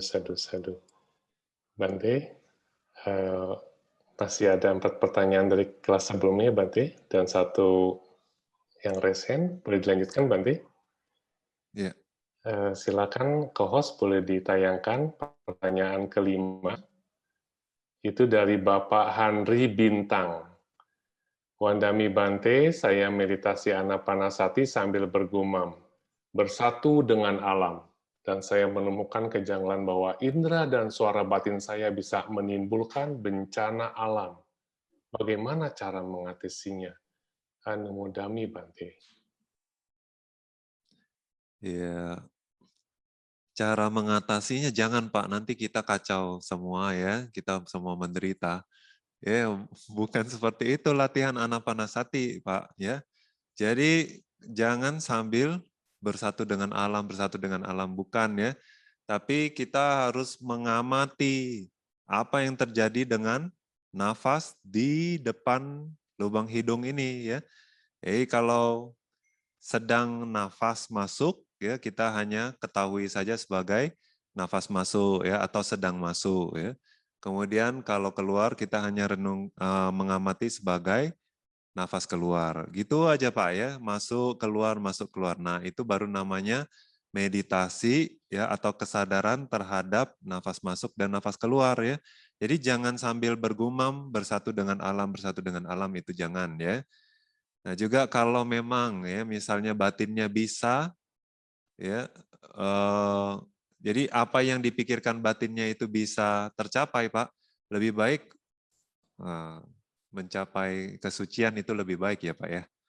Nah, terus juga kalau bisa menghilangkan bencana juga semoga bencana di seluruh dunia ini ya cepat berlalu gitu. Nah, tapi waktu meditasi anapanasati jangan begitu, itu lebih baik ya. Sadu, sadu, sadu. Kita lanjut pertanyaan ke-6 dari, silakan co-host, dari Bapak Abadi. Wandami Bante, bila kita bermudita cita atas kebajikan orang lain yang telah dilakukannya, apa kita juga bisa mendapatkan karma baik yang besar seperti punya kapling di alam dewa? Ini saya pernah baca atas kebajikan Wisaka dan menimbulkan mudita cita bagi teman-teman Wisaka. Anumodami Bante. Ya. Jadi apakah dengan bermudita cita ya, apakah bisa menimbulkan coupling di alam dewa ya? Ya, betul Pak, bisa ya. Jadi di Wimana Watu ya, itu di Khuddaka Nikaya, di Tipitaka juga ada penjelasannya. Memang waktu itu Wisakha yaitu donatur wanita yang paling unggul ya di zaman Buddha Gotama. Nah, itu mendanakan wihara ya. Nggak cuma wihara aja, tapi semua bangunan di dalam serta perlengkapan-perlengkapannya ya. Dijelaskan di wihara itu ada 1000 ya, dia bikin 1000 kamar. Nah, kemudian juga ada kayak apartemen gitu ya, gedung bertingkat gitu ya. Nah, di sana juga banyak ya, Wisaka bikin semua perlengkapan dan lain sebagainya. Bahkan ada tempat untuk khusus meditasi jalan dan sebagainya ya. Jadi tempat ini sangat bagus ya. Wihara yang dibangun oleh Wisaka ini sangat bagus. Nah, waktu Wisaka ya bukan teman-teman tapi dia bawa 500 ya. Itu keluarganya ya, keluarga-keluarganya ya, tapi semua perempuan. 500. Waktu itu wihara sudah jadi ya, dalam waktu 9 bulan wihara sudah jadi. Nah, waktu sudah jadi itu Wisaka beserta anggota keluarganya ya, sanak familinya, semua perempuan 500 ikut dia ya naik ke gedung bertingkat itu ya, dari paling tinggi itu dia ngelihat dari sana semua wihara dan pemandangan di sekitarnya ya. Terus dia bilang bahwa muncul piti ya, senang sekali dia karena dia mendanakan ini kepada Buddha dan Sangha ya. Jadi dia karena kebahagiaan itu ya, puas melihat itu ya. Jadi dia bilang ke sanak keluarganya itu bahwa jasa kebajikan yang saya lakukan ya dengan mendanakan wihara ini kepada Buddha dan Sangha, saya limpahkan kepada kalian semua gitu ya. Nah, terus di antara salah satu di antara 500 itu ada satu perempuan ya. Dia sangat senang sekali ya. Terus dia juga sering merenungkan kembali ya, dia ikut bermudita cita saja ya, padahal dia sendiri nggak ikut berdana, hanya bermudita cita aja ya. Nah, terus karena sering merenungkan itu dia ikut seolah-olah seperti ikut berdana ya, padahal dia cuma ikut bermudita cita aja. Nah, waktu dia meninggal, dia keingat ya pikiran bermudita citanya itu. Nah, jadi dia terlahir di alam dewa ya. Nah, waktu di alam dewa, padahal cuma ikut bermudita cita aja ya, nggak ikut berdana, dia bisa mendapat istana ya, bukan kapling ya, istana. Jadi istananya itu luas sekali ya. Terus beserta pembantu dayang-dayangnya ya. Dia jadi alam dewa di Tawatingsa ya. Nah, kemudian istananya ini kemanapun dia pergi ngikut ya. Terus istananya juga bisa menimbulkan cahaya ya, yang kalau diukur itu luasnya 100 yojana. Jadi kalau 1 yojana itu 10 kilo ya, jadi 1000 kilometer gitu ya. Jadi 10.000 kilometer cahaya terbang ya. Jadi kemanapun dia pergi, istananya ikut dia kemana ya. Nah jadi itu padahal hanya sekedar bermudita cita. Jadi jangan dianggap remeh ya kalau kita ikut berbahagia atas jasa kebajikan yang meskipun dilakukan oleh orang lain ya. Nah, itu juga bisa menimbulkan kusala kama ya, di dalam pikiran kita yang kuat ya, bahkan bisa menghasilkan kelahiran kembali di alam baik ya sebagai alam dewa. Sadu, sadu, sadu. Baik, Bante. Ke pertanyaan berikutnya, itu dari Bapak Soekarnojo, Wandami Bante, mohon pencerahannya. Untuk pemula, dari sifat-sifat luhur Buddha, sifat luhur manakah yang bisa Bante sarankan yang mudah untuk direnungkan? Terima kasih Bante, Anumodana. Ya, jadi itu tergantung Anda ya, sifat atau kualitas mana yang paling menginspirasi Anda atau yang mana yang paling Anda suka ya. Jadi Anda bisa pilih salah satunya. Kalau Bante sih suka semua ya. Jadi Bante nggak bisa saranin semuanya ya. Jadi itu balik lagi ke Anda. Nah khususnya yang mungkin Anda bisa pahami dengan mendalam ya. Jadi Anda bisa membayangkan secara mendalam. Misalnya kayak kalau kualitas Buddha seperti Sama Sambuddha atau Sabanyutanyana itu kan sulit ya untuk orang yang bahkan pemula ya, seorang pemula ya, Anda bilang ke Anda seorang pemula. Jadi Anda mungkin belum banyak merealisasi Dhamma. Jadi sulit untuk bisa memahami sejauh apa kemampuan Buddha, Sabanyuta Buddha itu ya, Sabanyuta Nyananya Buddha. Jadi mungkin tapi kalau Anda sudah pernah menjalankan sila atau bahkan pernah meditasi, setelah meditasi Anda merasakan kedamaian, oh bagaimana bisa dengan meditasi ini Anda bisa meredam kekotoran batin ya. Nah, jadi Anda bisa membayangkan, oh kalau sama sekali tidak punya kotoran batin ya, alangkah bahagianya ya, jadi seorang arahat itu. Nah, Anda bisa renungkan, oh arahat itu sudah menyingkirkan semua kotoran batin ini ya. Nah, Anda bisa semakin terinspirasi ya. Jadi Anda bisa mudah membayangkan ya kondisi batinnya seorang arahat. Nah, begitu juga ya kualitas luhur Buddha ya Anda bisa renungkan mungkin yang mudah adalah arahang. Banyak sekali orang berlatih arahang ya atau Buddho ya banyak sekali orang merenungkan kualitas Buddho karena diri sendiri Buddha sudah merealisasi 4 kebenaran mulia dan juga bisa membuat orang lain merealisasi atau melihat 4 kebenaran mulia ya. Nah, karena itu Buddha disebut sebagai Buddho. Nah, Anda bisa renungkan yang manapun yang Anda bisa pahami dengan mendalam, ya, Anda bisa renungkan. Sadu, sadu, sadu. Pertanyaan terakhir, Bante. Dari Ibu Bianca, Wandami Bante, Bante pernah menjelaskan salah satu pertanda hilangnya agama Buddha adalah menggunakan alas kaki dalam wihara, dan Bante Kodarnya juga pernah meminta peserta untuk melepaskan sandalnya dalam salah satu Dhamma Talk-nya. Jika kita mendengarkan Dhamma Talk dalam mobil sambil menyetir dan menggunakan alas kaki, apakah hal tersebut juga harus dihindari? Anumodami Bante. Ya, salah satu pertanda hilangnya agama Buddha adalah menggunakan alas kaki dalam wihara. Ya, iya. Jadi di Saddhamma Patirupaka Sutta ya, di sana Buddha menyebutkan ya ada 5 tanda ya, tanda lenyapnya Buddha Sasana. Salah satunya adalah biku ya, samanera biku, bikuni, samanera, samaneri, upasaka, upasika ya sudah tidak lagi menghargai Dhamma, tidak lagi menghormati Dhamma. Ya.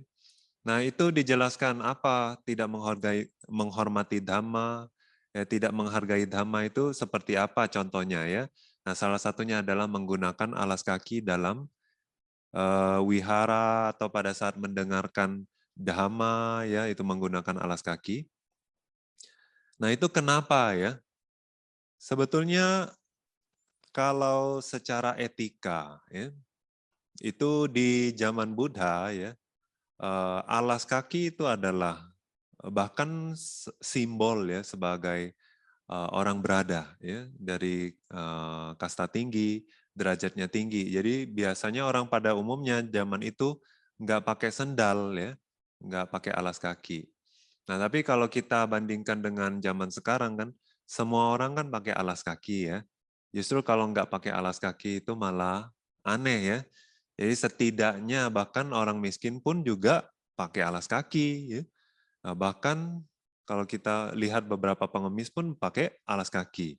Nah, jadi alas kaki di sini sudah bukan merupakan simbol yang sama ya, atau konsep yang sama, etika yang sama dengan waktu zaman Buddha ya. Nah, itu satu. Kemudian ya dijelaskan bahwa kalau misalnya ya orang itu tidak tahu ya etika Buddhis ya, jadi dia tidak tahu bahwa mendengarkan Dhamma itu harus melepaskan alas kaki ya. Nah, jadi dia pakai alas kaki. Tapi sebetulnya bukannya dia tidak hormat juga ya. Jadi dia sebetulnya hormat cuma tidak tahu etikanya ya. Karena etika itu kan bagaimanapun konsep ya. Di tempat-tempat tertentu mungkin setuju bahwa itu tidak sopan, tapi di tempat yang lain mungkin ya semua nggak begitu juga ya, bukannya nggak menghormati ya, tapi memang etikanya adalah semua orang pakai sendal gitu ya, khususnya di tempat yang bersih. Nah jadi kadang-kadang ya menggunakan alas kaki itu bukan berarti karena kita tidak hormat ya. Nah tapi kalau sebagai Buddhis ya, karena kita sudah tahu ya bahwa etika Buddhis itu adalah kalau kita pakai alas kaki itu salah satu mungkin bukan tidak hormat, tapi kalau kita sudah tahu bahwa itu adalah sesuatu yang lebih hormat kalau tidak pakai ya, biasanya kalau kita melepas itu tentunya lebih baik ya. Nah, ini satu hal. Kemudian kalau biku ya mengajar dhamma kepada orang yang pakai sendal, sementara bikunya sendiri nggak pakai sendal ya. Nah kalau orang itu tidak sakit ya, kita katanya nggak boleh ngajar dhamma ke dia ya, nggak boleh ngajar dhamma ke dia, kecuali dia sakit ya, dia boleh pakai sendal, kita boleh ngajar dhamma juga ya. Nah caranya gimana kalau misalnya tidak terkondisi ya, misalnya di hall, terus ada juga orang dari kepercayaan lain ikut mau mendengarkan dhamma gitu ya. Apakah kita suruh dia lepas sendal ya? Kayaknya juga kurang etis ya. Nah, jadi kita bisa fokus seolah-olah kita membabarkan dhamma ke orang yang tidak pakai sendal ya. Nah, jadi kalau misalnya satu hall itu semua orang pakai sandal, ya kita bisa suruh kapia kita ya, nah, orang yang sudah tidak pakai sandal, ya suruh salah satu jadi pendengar ya. Nah, terus kita fokusnya seperti memberikan ceramah ke dia gitu ya, masih boleh ya. Jadi secara winaya itu ada masih caranya ya. Tetap membabarkan dhamma, tapi caranya seperti itu ya, tidak pelanggaran juga. Nah, jadi itu satu hal. Yang kedua, Bante ingin nasihati, sebetulnya waktu mendengarkan dhamma, ceramah dhamma gitu ya, itu lebih baik di saat yang memang kita fokus. Ya. Jadi memang kita itu, waktu yang kita berikan itu memang untuk mendengarkan dhamma. Jadi karena pengalaman Bante sendiri ya, kalau kita mendengarkan dhamma, itu sembari ngerjain sesuatu, kita itu sebetulnya nggak fokus. Ya. Jadi ada poin-poin tertentu bahkan kita sering miss ya, kita nggak bahkan kita nggak ada perhatian, kita nggak dengerin, apalagi kita ingat ya. Nah, cara mendengarkan dhamma yang seperti ini kurang baik, ya. Nah, jadi ini juga bisa menimbulkan kebiasaan, ya. Jadi kalau kita melakukan sesuatu itu enggak fokus, enggak sungguh-sungguh batinnya secara 100% di situ, ya. Jadi ini nanti jadi kebiasaan yang enggak baik, ya. Waktu meditasi nanti Anda sembari berpikir, waktu menjalankan sila Anda sembari muncul kekotoran batin, ya. Nah, saran Bante adalah lakukanlah satu hal itu satu waktu, ya, satu objek, satu waktu, satu momen, gitu ya. Jadi 100% batin Anda di sana. Jadi waktu Anda mendengar, dengarlah 100%. Ya, waktu Anda menyetir, menyetirlah 100%, ya. Jadi jangan sembari menyetir tapi dengar dhamma, ya. Bahaya nanti kalau Anda terlalu fokus dengar dhammanya. Nah, jadi tidak hanya, ya, menyetir, tapi juga misalnya sembari melakukan hal-hal bebersih, ya, ada orang sembari nyapu, sembari ngepel, sembari mendengarkan dhamma. Nah, itu kurang baik juga, ya. Nanti pasti banyak yang miss sebetulnya, ya. Nah, kalau Bante sendiri pernah juga seperti itu, akhirnya harus dengar lagi ceramah itu untuk mendapatkan semua yang apa ya, informasi yang ingin disampaikan, ya. Karena khususnya kalau ceramah itu diberikan oleh seorang yang memang meditator, ya, seorang meditator, dia menjalankan sendiri, kemudian apalagi yang mengajarkan dengan sungguh-sungguh, ya, sesuai dhamma, sesuai ajaran Buddha Tipitaka, ya. Nah, itu akan banyak sekali informasi yang penting, ya, karena itu adalah hasil latihan beliau sendiri, ya. Nah, jadi biasanya 100% itu worth it, ya. Itu sangat berharga, ya, dhamma yang keluar dari mulut orang yang memang diri sendirinya adalah pelatih, ya, orang yang memang melatihnya sendiri. Nah, jadi itu adalah pengalaman yang berharga seperti kalau kita belajar dari memang ahlinya gitu loh, ya.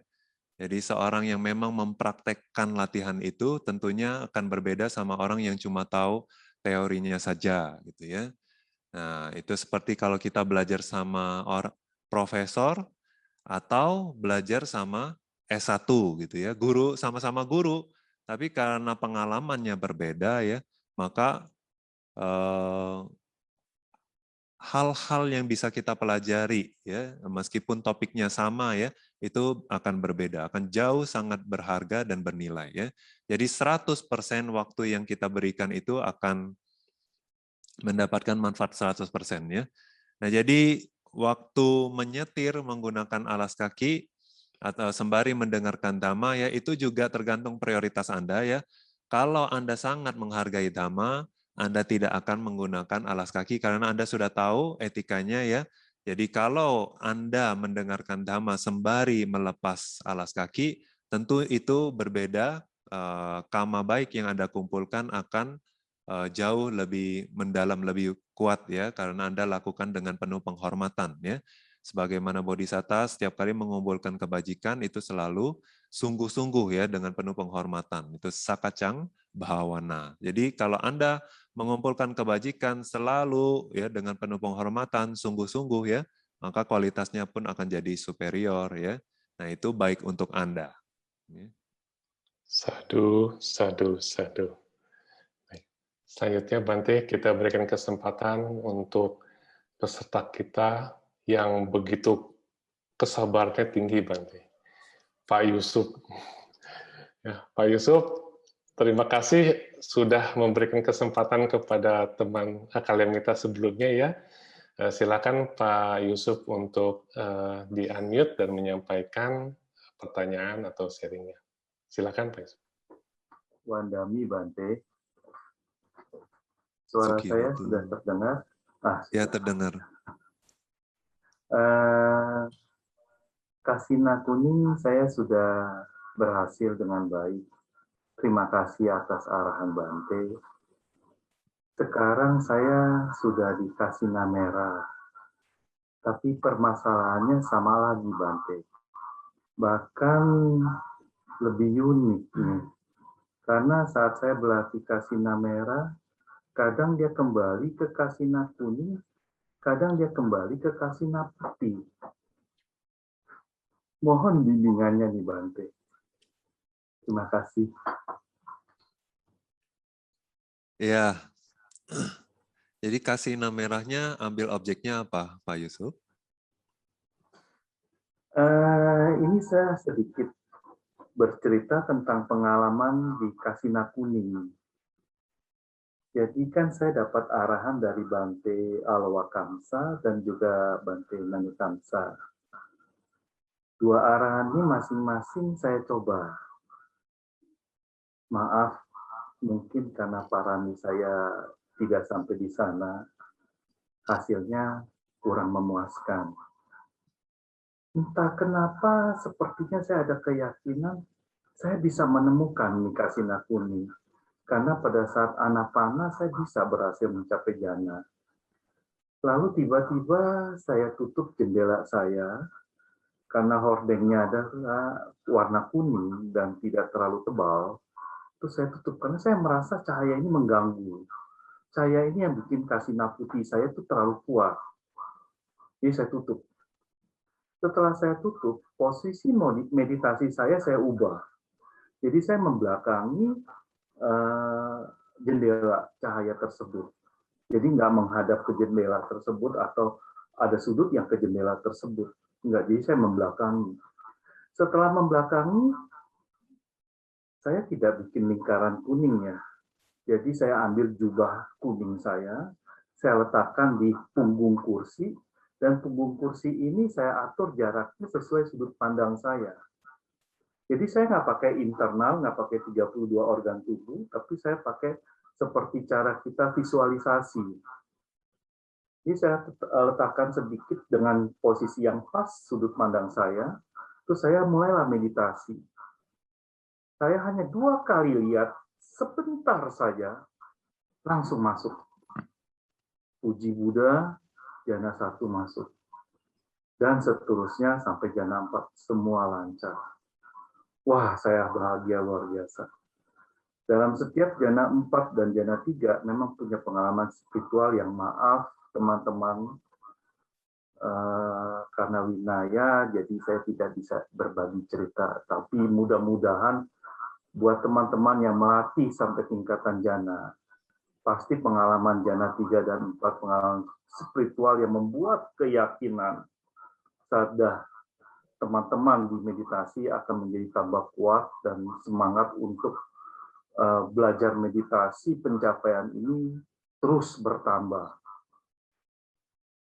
Nah, setelah itu mulailah saya ada keyakinan ke kasina merah.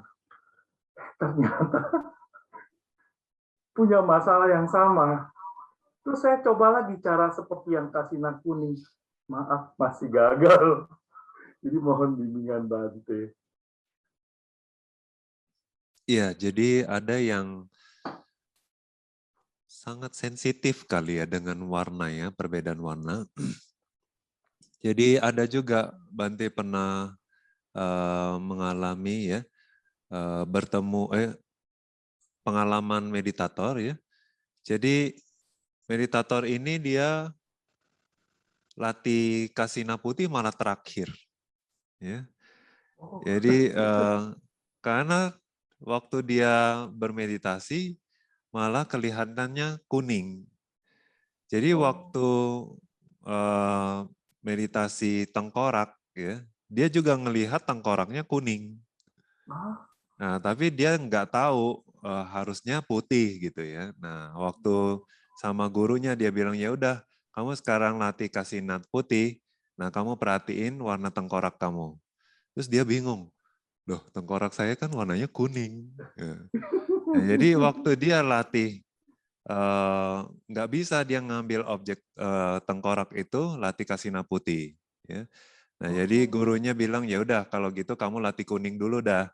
Ya udah kuning mudah sekali untuk dia.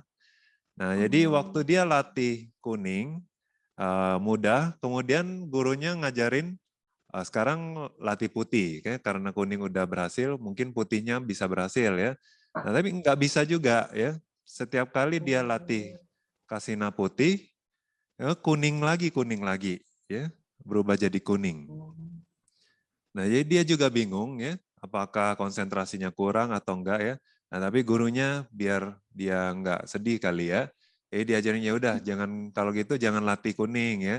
Jangan latih putih, merah dulu ya. Nah, merah oke ya, dia bisa. Kemudian hitam atau coklat dia juga bisa. Nah, justru setiap kali latih putih jadi kuning lagi, jadi kuning lagi. Nah, terus hanya setelah latih kasina yang lain semua sudah beres ya, terakhir itu malah putih. Nah, akhirnya waktu latih putih pun juga tidak mudah, berubah lagi jadi kuning. Nah, akhirnya dia atasi dengan tutup mata ya. Jadi supaya enggak kecampur sama cahaya di luar ya, dia tutup mata. Nah, atau ya dia meditasi di tempat yang sama sekali gelap gitu ya. Nah, tapi dia ngambilnya ya warna internal ya. Atau kalau dia kesulitan karena tulangnya sendiri udah kuning ya. Nah, dia cari dia ingat warna misalnya baju orang warna putih atau warna bunga putih di luar gitu ya. Nah, jadi mungkin ya Pak Yusuf bisa coba ya latih yang di tempat sama sekali gelap ya. Nah, itu bisa latih warna-warna yang lain seperti merah misalnya ya. Nah, atau ya ditutup matanya sama sekali ya. Tapi sebetulnya kita nggak nyaranin ya meditator untuk pakai penutup mata waktu meditasi ya. Karena bisa panas ya, matanya panas nanti. Nah, nanti bisa mempengaruhi penglihatan ya. Jadi lebih baik kalau bisa cari tempat yang gelap ya. Coba Pak Yusuf latih kasina merah, mudah-mudahan bisa. Kebetulan tadi sore saya sudah melatih dengan menutup mata saya dengan kain merah. Oh, Hasilnya belum memuaskan, belum ya. tapi sepertinya tadi saat mendengarkan Dharma Bante dapat semacam suara dari dalam untuk kelanjutan meditasinya harus apa gitu Iya. loh. Tapi saya menunggu juga arahan dari Bante dengan banyak cerita ini kan ternyata memang pengalaman warna ini memiliki masing-masing parami setiap meditator. Terima kasih Bante Anumodami. Iya, coba. Sadu, sadu, sadu. Terima kasih Kramita yang sudah partisipasi dalam sesi tanya jawab. Kramita, pertanyaan sudah kita bahas untuk kelas sebelumnya dan waktu juga sudah menunjukkan jam 9. Kita akhiri Bante kelas malam hari ini. Mari kita semua bersikap anjali dengan segala kerendahan hati.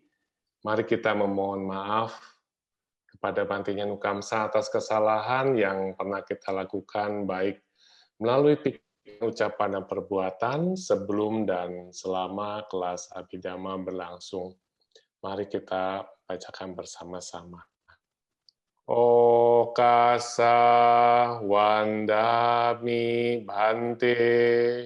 Suki hotu, nibanasa pacayo hotu, Maya katang punyang samina anumoditabang. sadu sadu anumodami, Samina katang punyang maihang katabang. sadu anumoditabang, Sadu sadu anumodami. Okasa dwaratayena katang sabang acayang hamat hame Bante. kamami kamitabang, Sadu okasa kamami Bante. suki hotu, nibanasa pacayo hotu. Selanjutnya mari kita limpahkan jasa kebajikan yang kita lakukan dengan pelimpahan jasa yang akan dibimbing oleh Bante Nyanukamsa. Mari kita semua bersikap anjali. Ya, kita sudah mengumpulkan jasa-jasa kita sudah melakukan banyak kebajikan ya dengan menjalankan moralitas, berdana, mendengarkan dhamma, berdiskusi dhamma, bermeditasi. Semoga jasa-jasa kebajikan ini ya melimpah kepada sanak keluarga yang sudah meninggal dan juga kepada teman-teman yang sudah meninggal. Semoga mereka bisa berbahagia. Dan kita juga mau limpahkan jasa kebajikan ini kepada para dewa yang melindungi Buddha Sasana, para dewa yang melindungi kita semua, dan kepada makhluk yang terlihat maupun yang tidak terlihat. Semoga mereka bisa ikut berbahagia atas jasa kebajikan kita. Dan tidak lupa, semoga jasa kebajikan ini menjadi penyebab pendukung dalam usaha kita melenyapkan kotoran-kotoran batin, mencapai kebahagiaan sejati nibbana. Marilah bersama-sama kita melakukan pelimpahan jasa. Etawata ca amhehi sambhatang punya sampadang sabe dewa anumodantu sabe bhuta anumodantu sabe satta anumodantu sabba sampati siddhya idang me nyati nang hotu sukhita hontu nyatayo. Idang me nyati nang hotu sukhita hontu nyatayo. Idang me nyati nang hotu sukhita hontu nyatayo. Idang me punyang asawa kaya wahang hotu. Idang me punyang nibbana sa pacayo hotu. Mama punya bhagang sabasatanang bhajemi. Te sabe me samang punya bhagang labhantu. Sadhu, sadhu, sadhu. Kalemita, mari kita bersama beraspirasi dengan kebajikan ini. Semoga ajaran Buddha bertahan lama dengan mengucapkan Buddha Sasanang Cirang Titatu sebanyak 3 kali. Mari kita ucapkan bersama-sama. Buddha Sasanang Cirang Titatu. Buddha Sasanang Cirang Titatu. Buddha Sasanang Cirang Titatu. Sadhu, sadhu, sadhu.